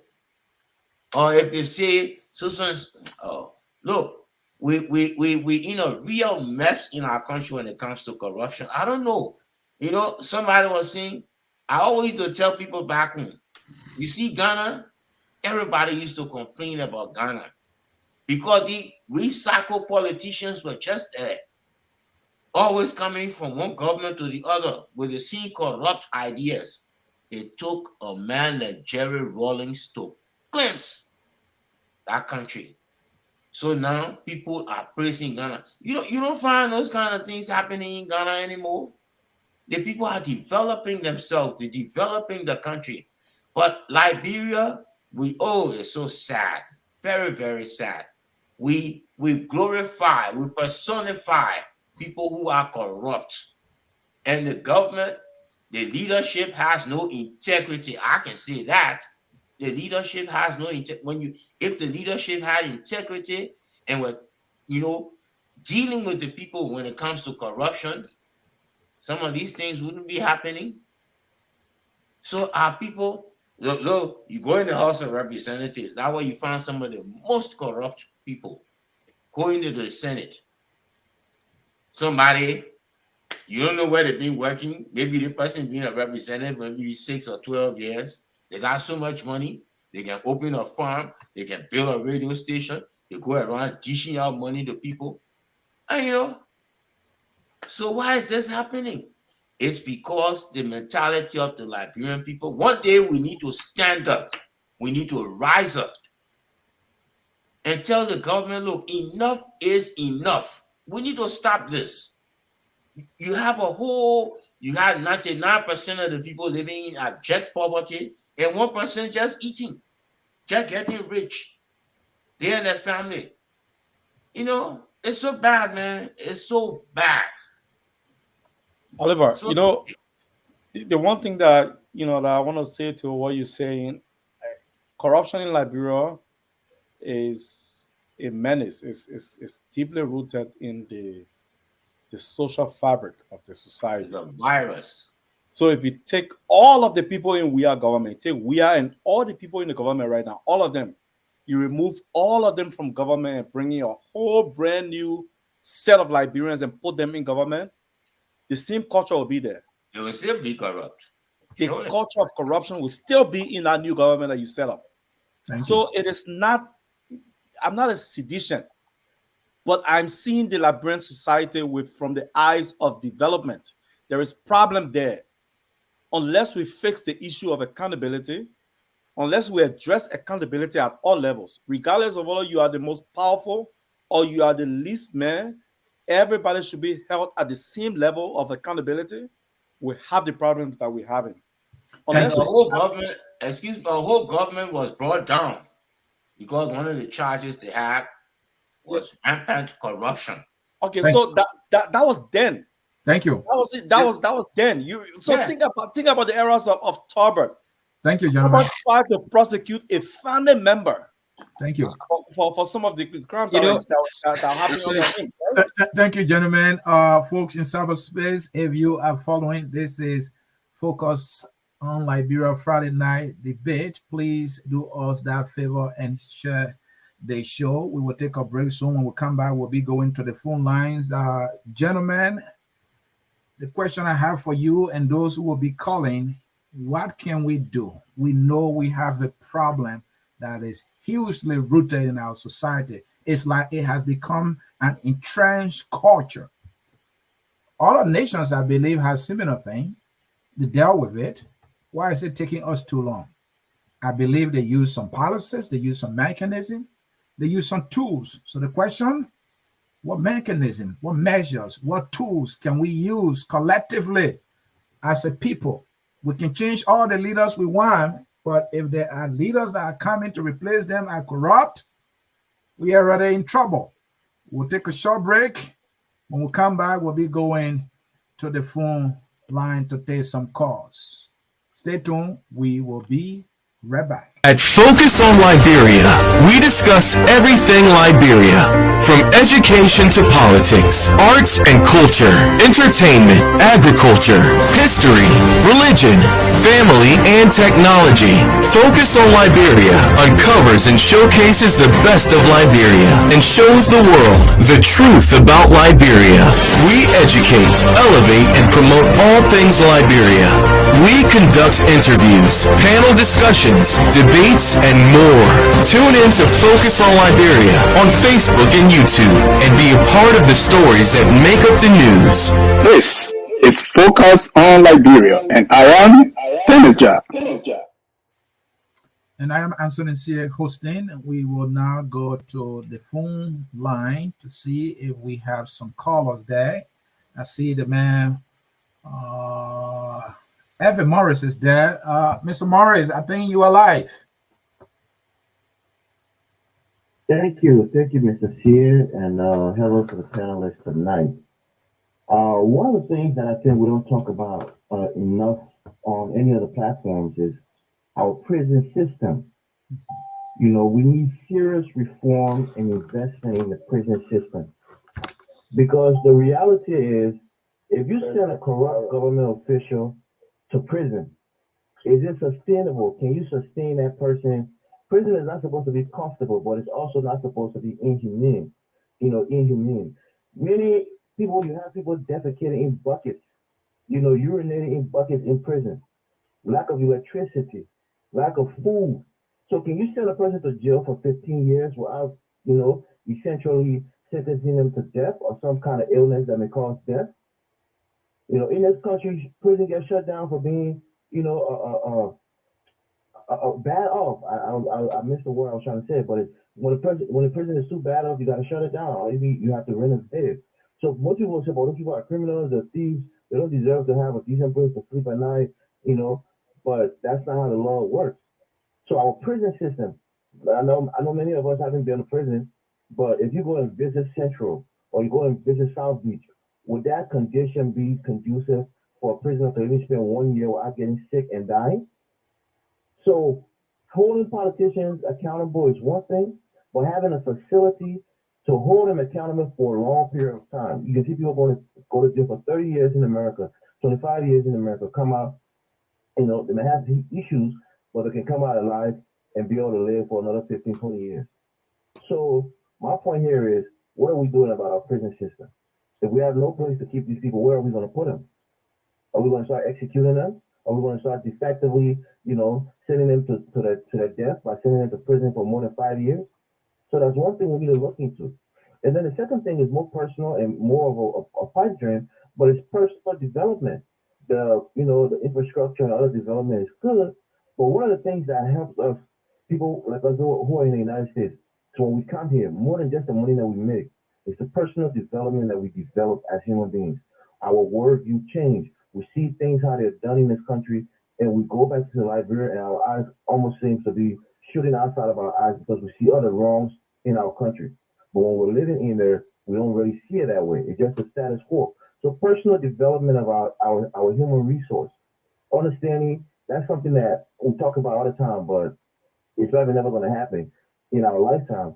But that's something that we have to put, resources into, developing our people to see why corruption is bad, what's the cause and effect of corruption. Pinpointing, linking corruption from point A to all the way to point B, where there's no schools, there's no drinking water, there's no health facilities that lead to death. We're not doing enough of that. But I want us to touch on that prison system. Where are we going to keep these guys? So I won't take up too much of the time. Thank you for taking my call. Hopefully the guys can touch on that. I Thank want to you. get their thoughts on that too. And Thank you. Mr. Gibbons said we don't have a system. I think it's debatable here. There was a system that was used to remove, Associate Justice Cabinet General. Was that a system? It's a system that they use also at the LACC to indict the National Election Commission boss, and many other people got indicted. Can we call that a system? I think we have system, just that we don't have the men and women there to stand for those things that they need to do to make the system work. Do we have a system? I think we do. It might not be a perfect system, but we do. If only we can stand up to make what we have work. I don't see how our system is different from the U.S. system. I don't see how. It's the same system of governance. And I mean, let me not continue to go on. Let me take another caller here. The man, Darling, your turn. You have a minute, sir. Yeah, thank you, Alfred.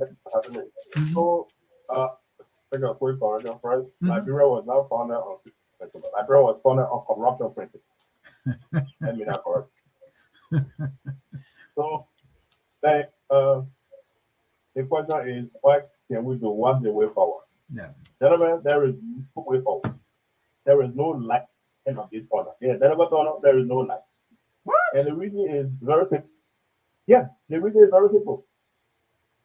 Right now, if you say you want to fight corruption in Liberia, you're going to be fighting a powerful one.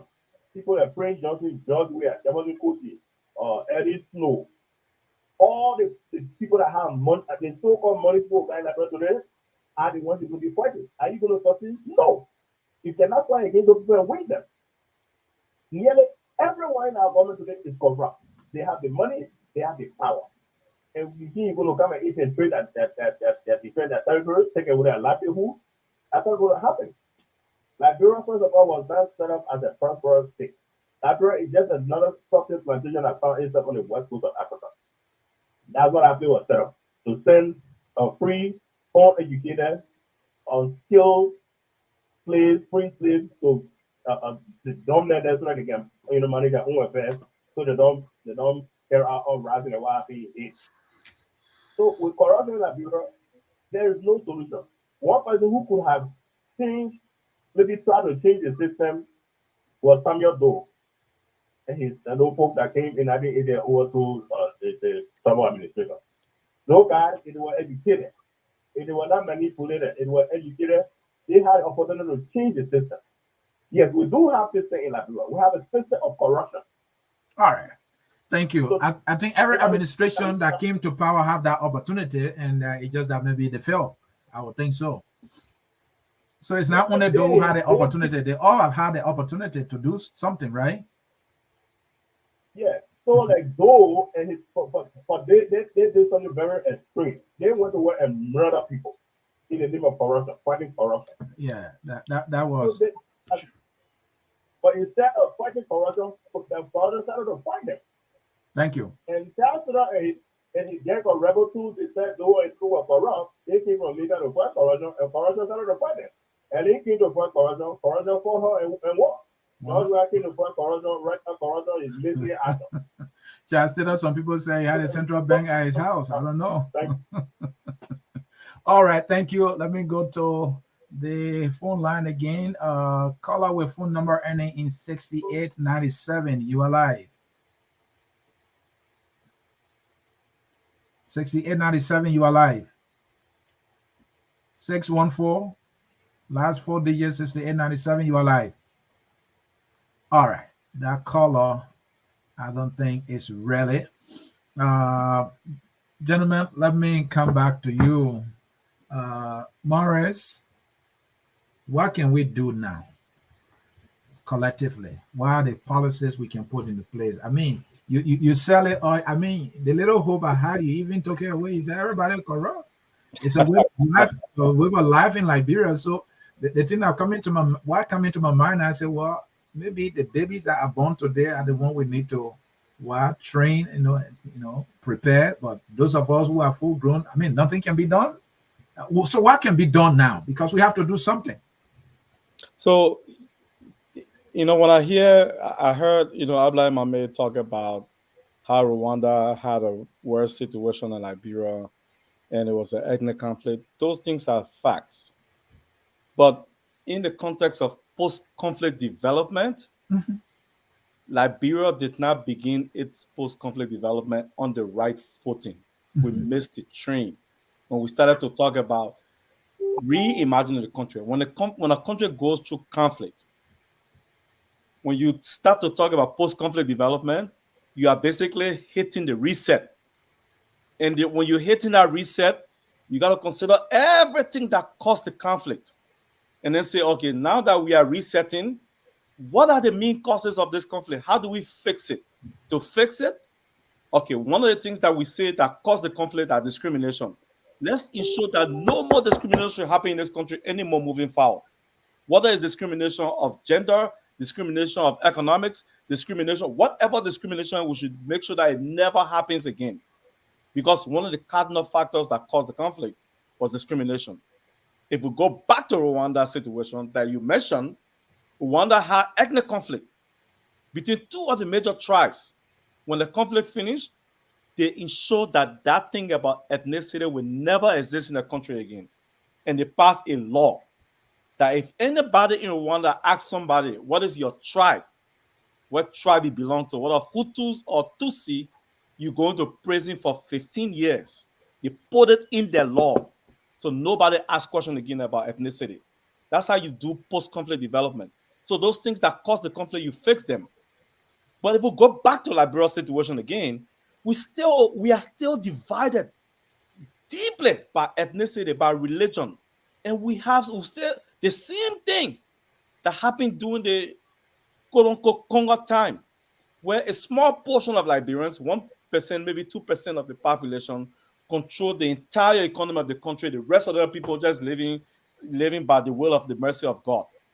And Maurice, I don't mean to interrupt you. You can add region there because there's this thing that, the Southeast, there are some people who are even advocating we don't want any president for the Southeast anymore. Absolutely. I have friends that have told me that and say, my man, I left Cummings, but because the man from the Southeast, I'm not supporting him. How can you weed somebody out only because you say the person is from a particular region of the country? Why would you say somebody, I can't vote for this man because the man is a Muslim man? Those things are the reason why Liberia is not moving forward. It's because we are building these bridges that continue to divide us into small pockets. And unless we fix those things and hold our public officials accountable, regardless of whether they're in our church, our mosque, our brothers, our uncles, unless we start to hold all of them accountable, we'll continue to be in this quagmire. And the reason why in it, because we are electing fools to make laws for us that have no idea what they're doing. I'll just leave it at that. Maurice, you are right, and I have a countryman. When I say countryman, he and myself from the same town, telling me that Mandingo people are not Liberian. I held my head. I mean, this is how deep this guy believes Mandingo people are non-Liberians. Yes, it's not. And You're not alone. This to serve as president. You got this PhDs. guy myself from the same town, and he's attending the University of Liberia, and he told me he wants to be a lawyer. Yes. He's not a lawyer. You have a lawyer that thinks like that in Liberia. You have lawyers that think like that in Liberia. Mr. Mame, what can we do? What policy, what mechanism, what tools, what can we do in terms of reconciliation to solve this problem? The reconciliation was a problem. One fundamental problem we went to war was because of inequality, and the inequality was because of corruption and bad governance. The spillover effect of inequality and bad governance, when people started to fight over a whole lot of people started to fight over small things that were available. That's when the division became entrenched. And then people start building enclaves and start building identity to build on the enclave and the identity to fight other people for the small thing that were existing. But the fundamental root cause of the problem was inequality perpetrated or enhanced by corruption and bad governance.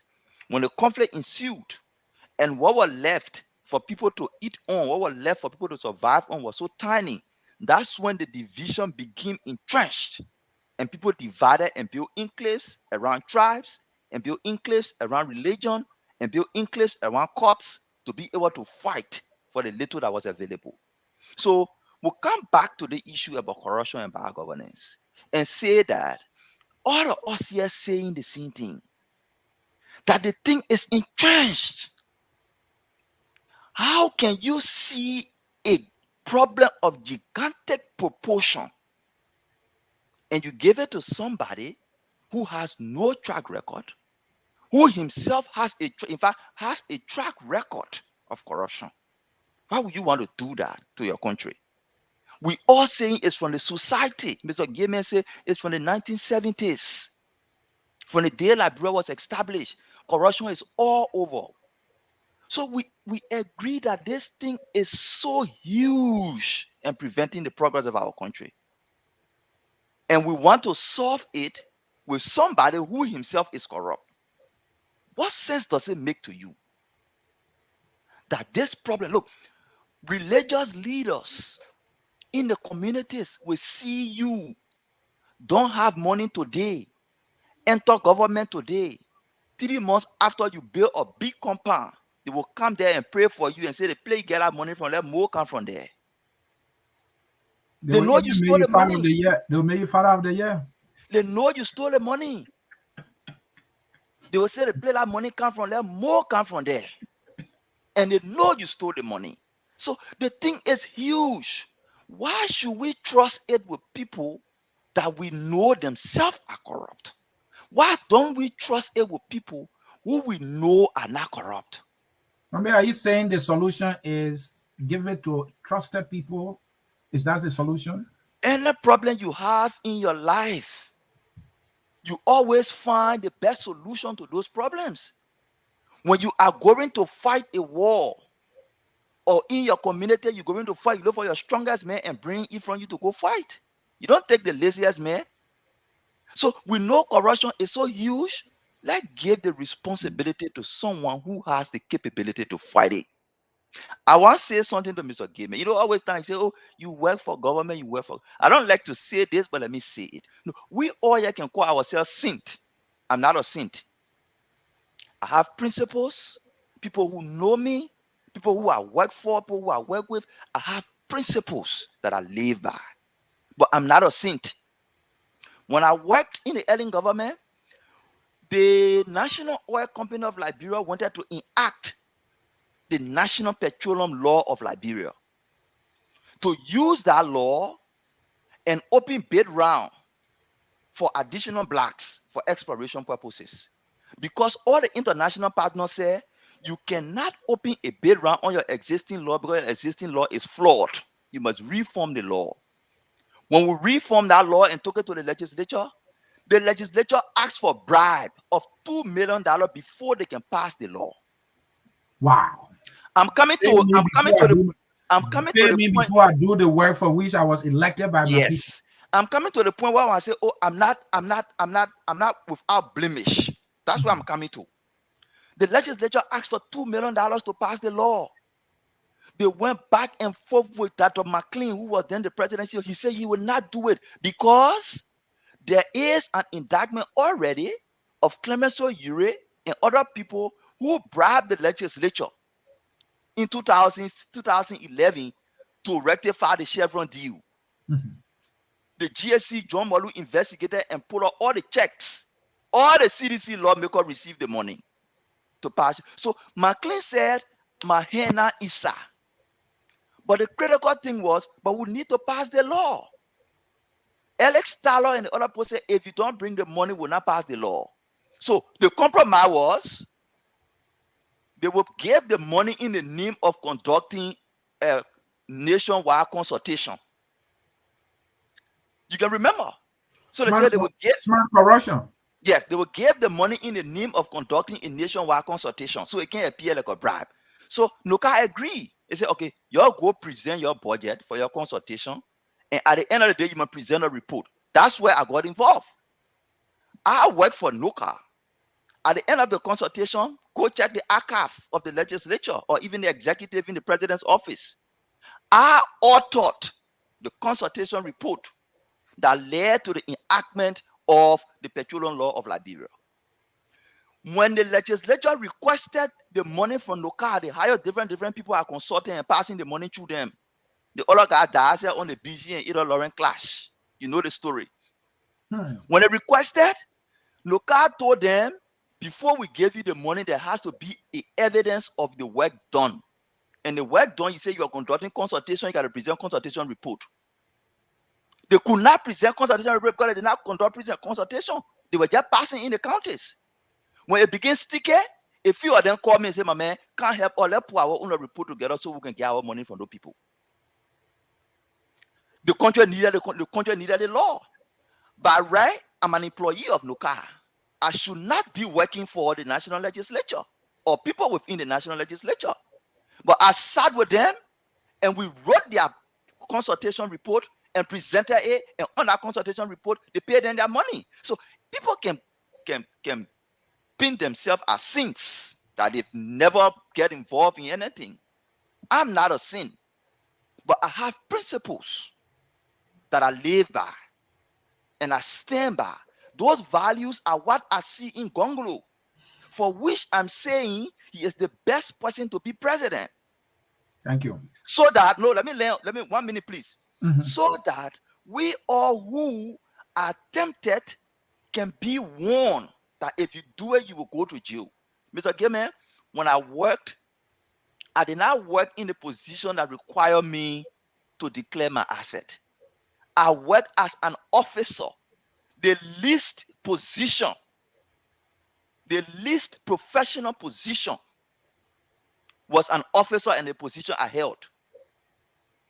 Before going to that position, I left from the private sector as manager of a commercial bank of one of Liberia's leading commercial banks before going to public sector. And when I went there as officer, employee. Employees don't declare assets. Thank you. So to fix our problem, the problem is huge, as we all see. We cannot give it to somebody who we ourselves know is corrupt. Thank you. Thank you. Mr. Mabe, thanks, for speaking truthfully and sharing your side of what the problem actually is. Mr. Kessley, we are looking for a solution to this problem. Don't tell me, let us just elect Mr. Cummings and then we're good. There got to be more than that. I'm not saying we should elect Cummings. That's not my business. My business is to ask him questions and all other people running for president. And gentlemen, let us not forget the media. Does the media have any role in finding the solutions? Yeah. Sam Waller is asking that question. Don't forget the media. Your turn. Unmute yourself, please. Okay, I mean, Ambula just talk about Gonglo. You didn't start him from talking about Gonglo as a solution to the problem. So you should not stop him from talking about Alexander being. I'm just saying, you should go more than Gonglo. If you go more than we are or Mr. Cummings. Go ahead. No, please don't say that. Okay, first, let me begin with something Mr. Gayman said. When we talk about the fight against corruption, the fact that Mr. Gayman cannot mention the name of our president as an anti-graft agent or as an anti-corruption agent clearly speaks to the volubility of the problem we have in Liberia. That even supporters of George Weah know and live with the belief that George Weah is corrupt and that George Weah cannot be used as a measure to determine what it means to live upright. You ask Mr. Gayman to measure what it means to live differently, he will say, oh, Alexander Cummings. People believe that Alexander Cummings was going to be upright. I mean, that is to tell you that Alexander Cummings is doing a pretty good job. That people see his actions as a measurement, as a barometer to measure whether someone is doing well or not. So, I mean, I'm proud to be supporting Mr. Cummings. And clearly, based on the things I'm going to say, I need to tell our audience and every one of us here today that Alexander Cummings is part of the solutions to fighting corruption and making Liberia a better place for every one of us. So look around us. Take Tanzania, for example. John Magufuli. John Magufuli was president of Tanzania. Unfortunately, he died in 2015. He fought against corruption. He raised a lot of Tanzanians out of poverty. Paul Kagame of Rwanda fought against corruption. See where Rwanda is today. You talk about Jerry Rawlings of Ghana. So you see, it is unacceptable for us to sit on this platform and say the layman down waterside should be the one that should engineer the fight against corruption. It does not work like that. It has to be someone at the top. We need to have a shining star. We need to have an example that we can point to. And there is a Liberian citizen who has proven that if the leader is different, Liberians can act differently. And you know who that person is? Mirabel. Mirabel instituted the first Saturday in Monrovia as General Cleanup Day, and no shop should open up to 10 o'clock. That enforcement is largely upheld by the Liberian population. So our people show by their respect for the fact that they don't open their businesses until 10 o'clock on Saturday mornings, the first Saturday mornings in every month. They have shown to us and to our leaders that they can be different, that they can follow good examples. The reason why corruption is so pervasive and so rife in the CDC-led government is that Joshua is the king pong. He's the leader. He started this. He's the one looting our country. So all the other people follow him and they are learning from him. So he has perpetuated everything that is wrong with Liberia as president. And to be honest, I also blame the Liberian people to a large extent for trusting our governance to a man who had absolutely no track record of providing competitive leadership or measurable leadership at any position he held throughout his life. And I would like to quote Gabriel Yinka, who says, our president feet is better than his head. And that is the truth. Our president performed magic with his legs, but not his head. And now see what we are facing. We normally say when the head is rotten, the rest of the body is rotten. The head of our government has to be someone who will stand up for the ordinary people, who will want to fight corruption. It has to start with the president. If we do not have a president who will look at the legislature and say, if you don't pass a bill, I'm not paying you a penny, Liberia is not going to change. The legislators will always believe that government officials or the executive has to bribe them before they perform their duties. Because you know what? Madam Salif paid them. George Weah is paying them. If Alexander Cummings comes to the presidency and he doesn't decide to not pay them, it will be the same thing. We'll keep crying every day. So we need a president like John Magufuli who will stand up to people and say, look, when I'm traveling out of Liberia, I'm not going to carry boyfriends and girlfriends on foreign trips. I'm going to go with 2-3 persons who will have direct impact on the reasons for which I'm traveling out of Liberia. And now when he leaves Liberia, every day he will give us account for what he's doing out of Liberia. What will be the returns to our country? You cannot set up a system where you want to track every other person's performance and what they are doing and say the president is above the law. No, we have to set up laws that will affect every Liberian citizen, regardless of who you are, the positions you occupy, which religious background you come from, which part of Liberia you come from, whether you are a Mandingo man or Loma man or Kru or Bassa man. Those things should be irrelevant. Thank you. It should be about living to a certain standard. When the president raises that standard, he will pull the rest of the Liberian society to the standard at which he sees for our country. And I can tell you, Anthony, as Gayman has testified, Alexander Cummings is that shining example we have in our politics today. Thank you. And Mr. Gayman, I will put a final question to you this way. The reality is we can have one government at a time. At least I know we are blessed or cursed to have this one. I don't know. But we elected this one. And this is the only one we have now. What can't this government do right now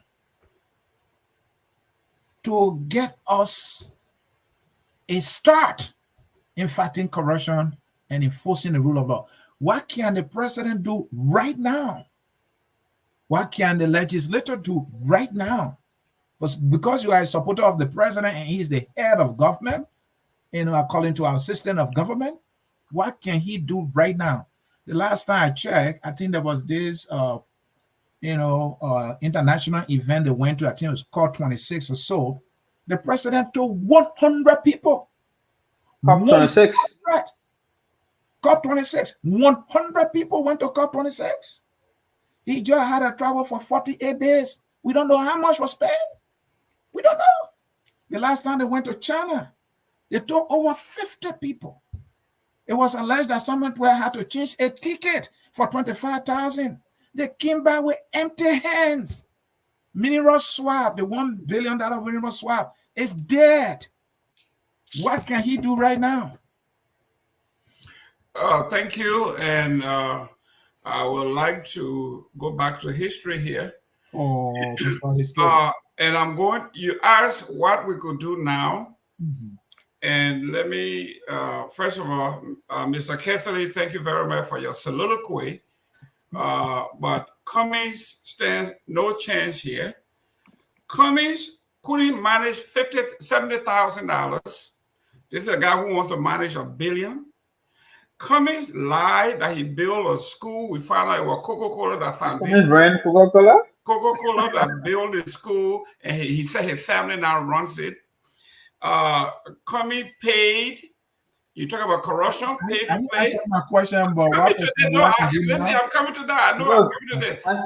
Anthony, I want you to arrange a date where listen, man. You were talking, they said they come into a bunch of money. I don't know how he got it with the money laundering. Sooner or later, what happened to Stanton? They happened to him where he got a bunch of money from to put it in the back of a Toyota Azuzu and say, go pay people to come to the attire rally. You take that kind of money. I don't know where he withdrew that money, but we will come to that later on. Now we're talking about Mr. Hoger talk about folks from the old school where he comes from. People like Kofi Woods and Gonglo. These are people who were the arrowheads of morality and everything else. Kofi Woods worked in alien government. In fact, he held several positions. And this man turned out to be one of the most corrupt. Gonglo also worked for this corrupt government in several positions. He's coming back now. He tried to morph. This is a butterfly, and he tried to morph into something else. This is a caterpillar. Gonglo is a caterpillar. Kofi Wu is a caterpillar. We are not going to allow you to morph into a butterfly. This man will not answer my question. Now we are talking about what can we do. Let's go back to the Catholic Reformation here. When the Catholic Church were forcing everybody to read, for the priest to read the scripture to the folks, Martin Luther said no. She says, the scripture says every man is going to give an account of himself when he sees God. So everybody has to be educated.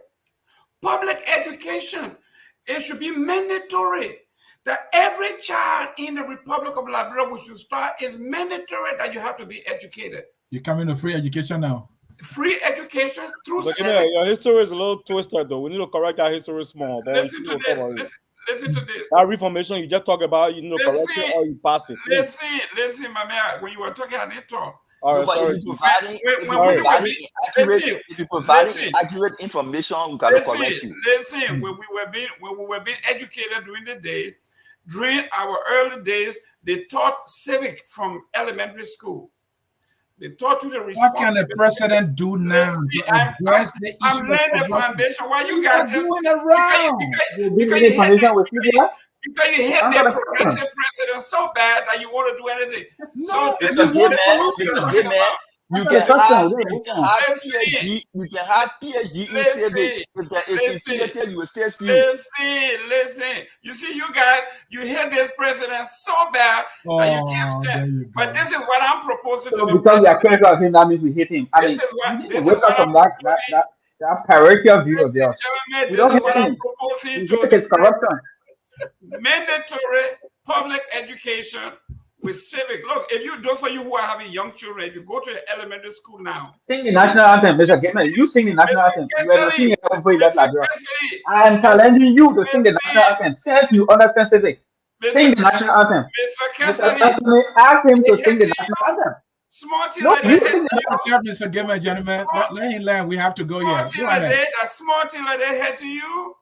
Wait. Small Mr. question Gamer, a you day. can What have the president can do PhD now in to fight syphilis. corruption, you can't answer. Small You question can like have this. PhD in syphilis.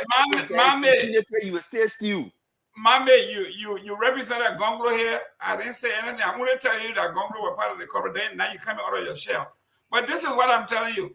When you go to your school now, those of you who have young children. What can the president do now I'm to fight coming. corruption? I'm coming. You see, Mr. CA, you hate Those president. 2 We are so hours. bad. You don't even want me to lay the foundation. Wow. Everybody knows you hate the president. That's good. Oh, but listen to this. come on. We are saying when you go to your school now, Mr. Kruma, those of you who are young, you got children in the United States. When you go to the elementary school, they're teaching them how to get in line, how to wash their hands, how to wait for their turn, how to take their food, how to dispose of it, how to say thank you. These are social change. For us to now, you can't change Kruma, you can't change Mame, you can't change Cassie. They are all corrupt. So we now have to go back to the basics. We need mandatory public education. Anthony, I'm shocked that you sit on the platform and allow Mr. Gamer to cast aspersions on the rest of the panelists and call him corrupt. Why you keep doing this? You need to retract that. Why are you relying on? You need to retract that. One day, how did he reach a conclusion on corrupt? You see, Gonglo and Kobe. You see, Gonglo and Kobe. You see, Gonglo and Kobe. You need to retract that. You cannot sit on this platform and say we are all corrupt simply because you want to say it. You need to retract that statement, and that's been disrespectful to the rest of the panelists. You have to respect us. Retract that statement, please. No, retract that statement. No, you need to retract that statement. You have to respect us. No, retract that statement. You can't tell us we are corrupt. The man with whom you associate Cummings is corrupt. He took $70,000. He took $70,000, some people say $200,000, and put it in an Azuzu pickup truck and said, go pay people to come. That's corruption. That's your boss. He's corrupt. And by extension, you are corrupt. Where you took the money from your pocket? You tell me. You took the money from your pocket? Tell us. One at a time. Let me stop getting my land.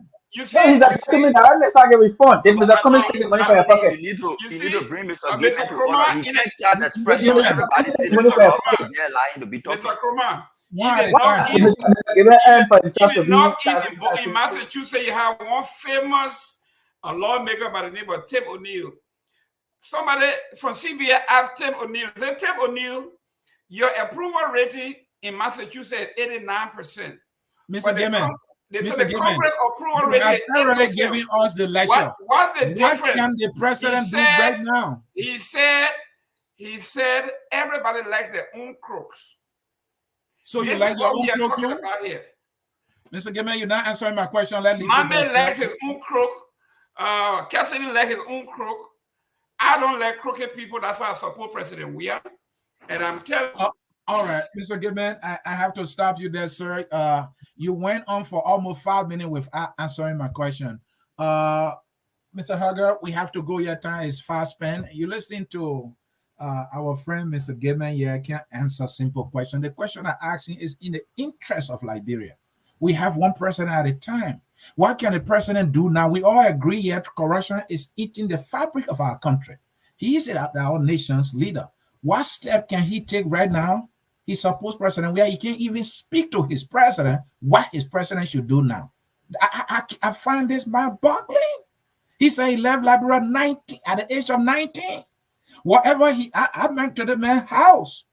He's established. He doesn't need president we have to survive. But there are thousands of Liberians who need good decision-making of president we have to have a future. He cannot muster the courage to say something. Just an advice to his president as to how we fight corruption. He's telling us that the children should get in line. That is excellent. That's 100% true. But what can he do now? Speak to him. Anthony. Yeah. Before I answer your question, I just want to bring our minds back a little bit. The LBDI issue with the Dio Gracias the lady. Right. The president who said that he presented fake credentials. You see, one of the issues that continues corruption in our country Delaney came with an idea to try to, get people to pay debts that were legally owed to LBDI. Mm-hmm. And when he went to check who were those owing LBDI, top people in government and former presidents of the same LBDI bank, Eli Silliby, Francis Dennis. So little Delaney decided that these people will be brought to book to be able to pay the money to LBDI, because market women went there to borrow money, to take loans, and they were chased to pay back the loans. But these big fish, Eli Silliby, Francis Dennis, past presidents of the same bank, who when they were presidents took loans because of their positions to invest in business and build big mansions, to pay that money back, they're not able to pay the money back. They are being delinquent in paying the loan back. So they manipulated and orchestrated that Delaney be removed. They brought up this issue. So what I'm trying to say is that corruption is so entrenched in our entire fabric. And we need leadership to begin. I mean, most times you hear that corruption cannot be eliminated. Agreed? But it can be minimized. If we have a leader with integrity, with leadership qualities to begin the process, people will follow in line. Because if you don't have that leadership, you don't have the president who has integrity, I mean, the legislature will just go ahead, follow suit. The judiciary, we hear about judges taking bribe to render, judgment in cases. So it permeates our entire society. How we can try to minimize it? We need a president with integrity and leadership, who when he say it is, it will be it is. Nobody goes beyond. Then we can start to take it. Somebody is saying, you were asking about it, you said one of the texters said the media. Of course, the media has a very important role to play in fighting corruption. But you have a media, like in our country, I'm not ashamed to say, you have a media that everybody, they're hustling, my man. People go to school, they get their degrees, they get employed with the newspapers or the radio stations. They make little or nothing. So they are there hustling. Yeah, I think you heard the word cartoon. Mm-hmm. You ever heard of a cartoon before? Yeah. Everybody look hustling for something. Sometimes there's no meeting the story, or some official has done something and they want you to cover up, so they pass on envelope. But everybody hustling, but the media has a very important role to play. Now, if we had a leader who had integrity and who was fearless in fighting corruption, people will follow suit. I tell you, people will follow suit. Because if you lay down laws, if the legislature come with laws, that if you are guilty of corruption, you will spend so many years in jail, and the president can enforce it, a man will go straight. But in the absence of that, in the absence of a credible leader with integrity and leadership skills, we will feel miserably. This is the situation that we face in our country. Our president doesn't want to address corruption. Have you heard the president speak against corruption? Even if people are apprehended or evidence is brought against people, he will play deaf ear. nothing goes. So what happens?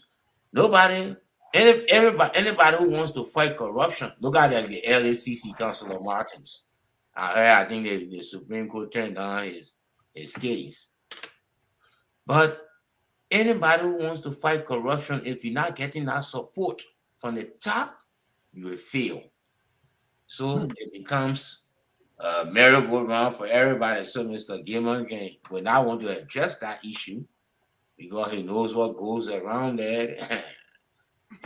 And so I am highly disappointed. He is the host of our program On Point. When we say here, focus on Liberia, you are on point. I mean, you are speaking the truth. And he was not be on point. He went completely off point on accountability. I mean, what do you have to fear? What do you have to fear to speak the truth? We're talking about a media having a role. We are privileged to be here for people to take their precious time to listen to us. At least they want the truth. At least they want us to ask the right questions. So that people who are charged with the responsibility to administer government for our people well-being will know that somebody will ask them questions. Mr. Berger, the statement, what you just said about Cato and that media personnel are not making anything, it's a pity. Oh, yeah. This is, the people say, the fourth estate, that the media should be the watchdog of society. And now they are begging political actors so that they'll put bread on their table. Who's going to report the truth? Because those who This is run media, how serious this thing is. yes. And yet, and it's good that we started with Stanton Witherspoon. He has been running, just in a relatively short time, a media empire, buying views. He had to be cheating the system. He has been faking it in America to make it.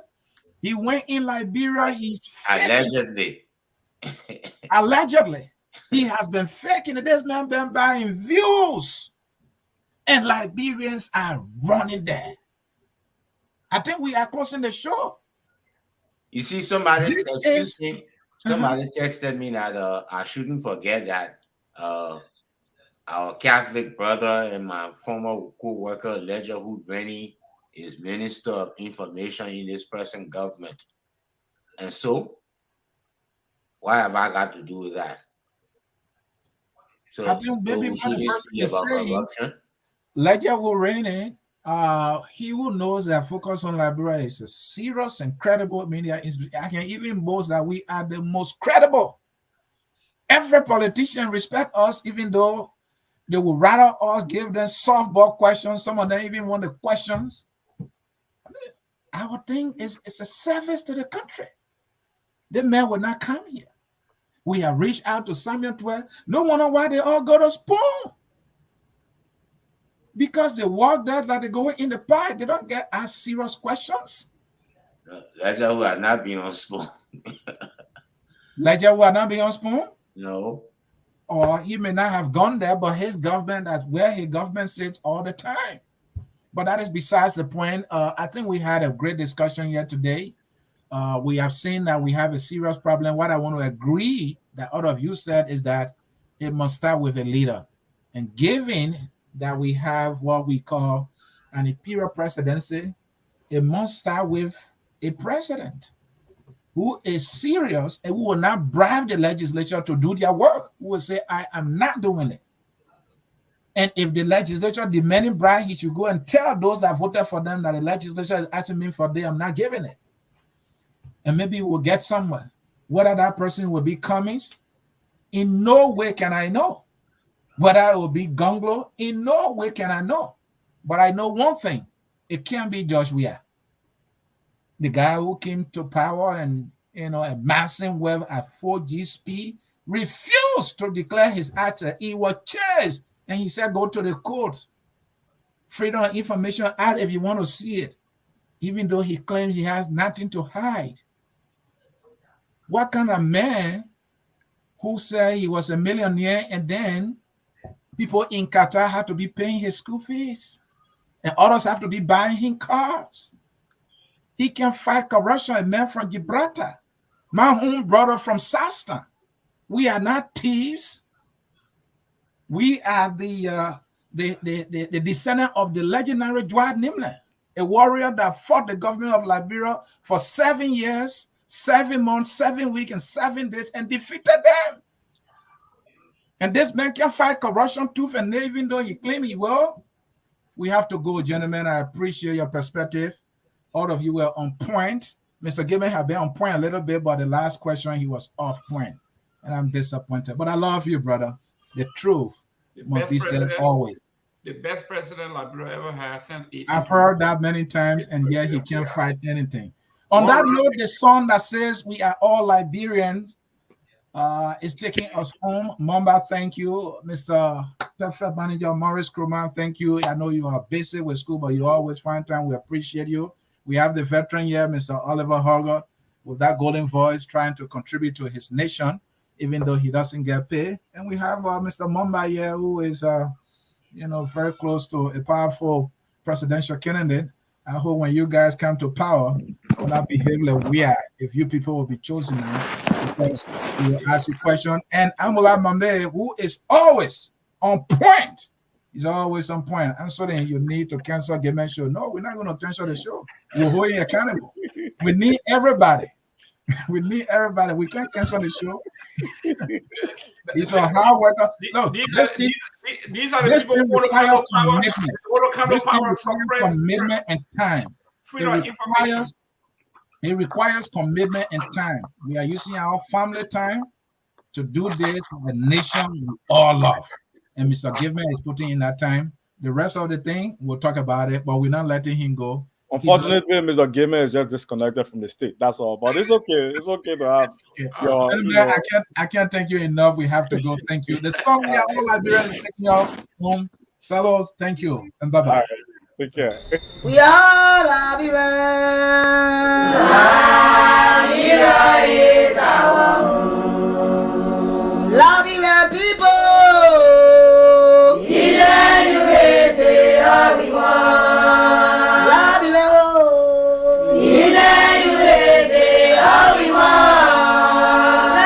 Liberia.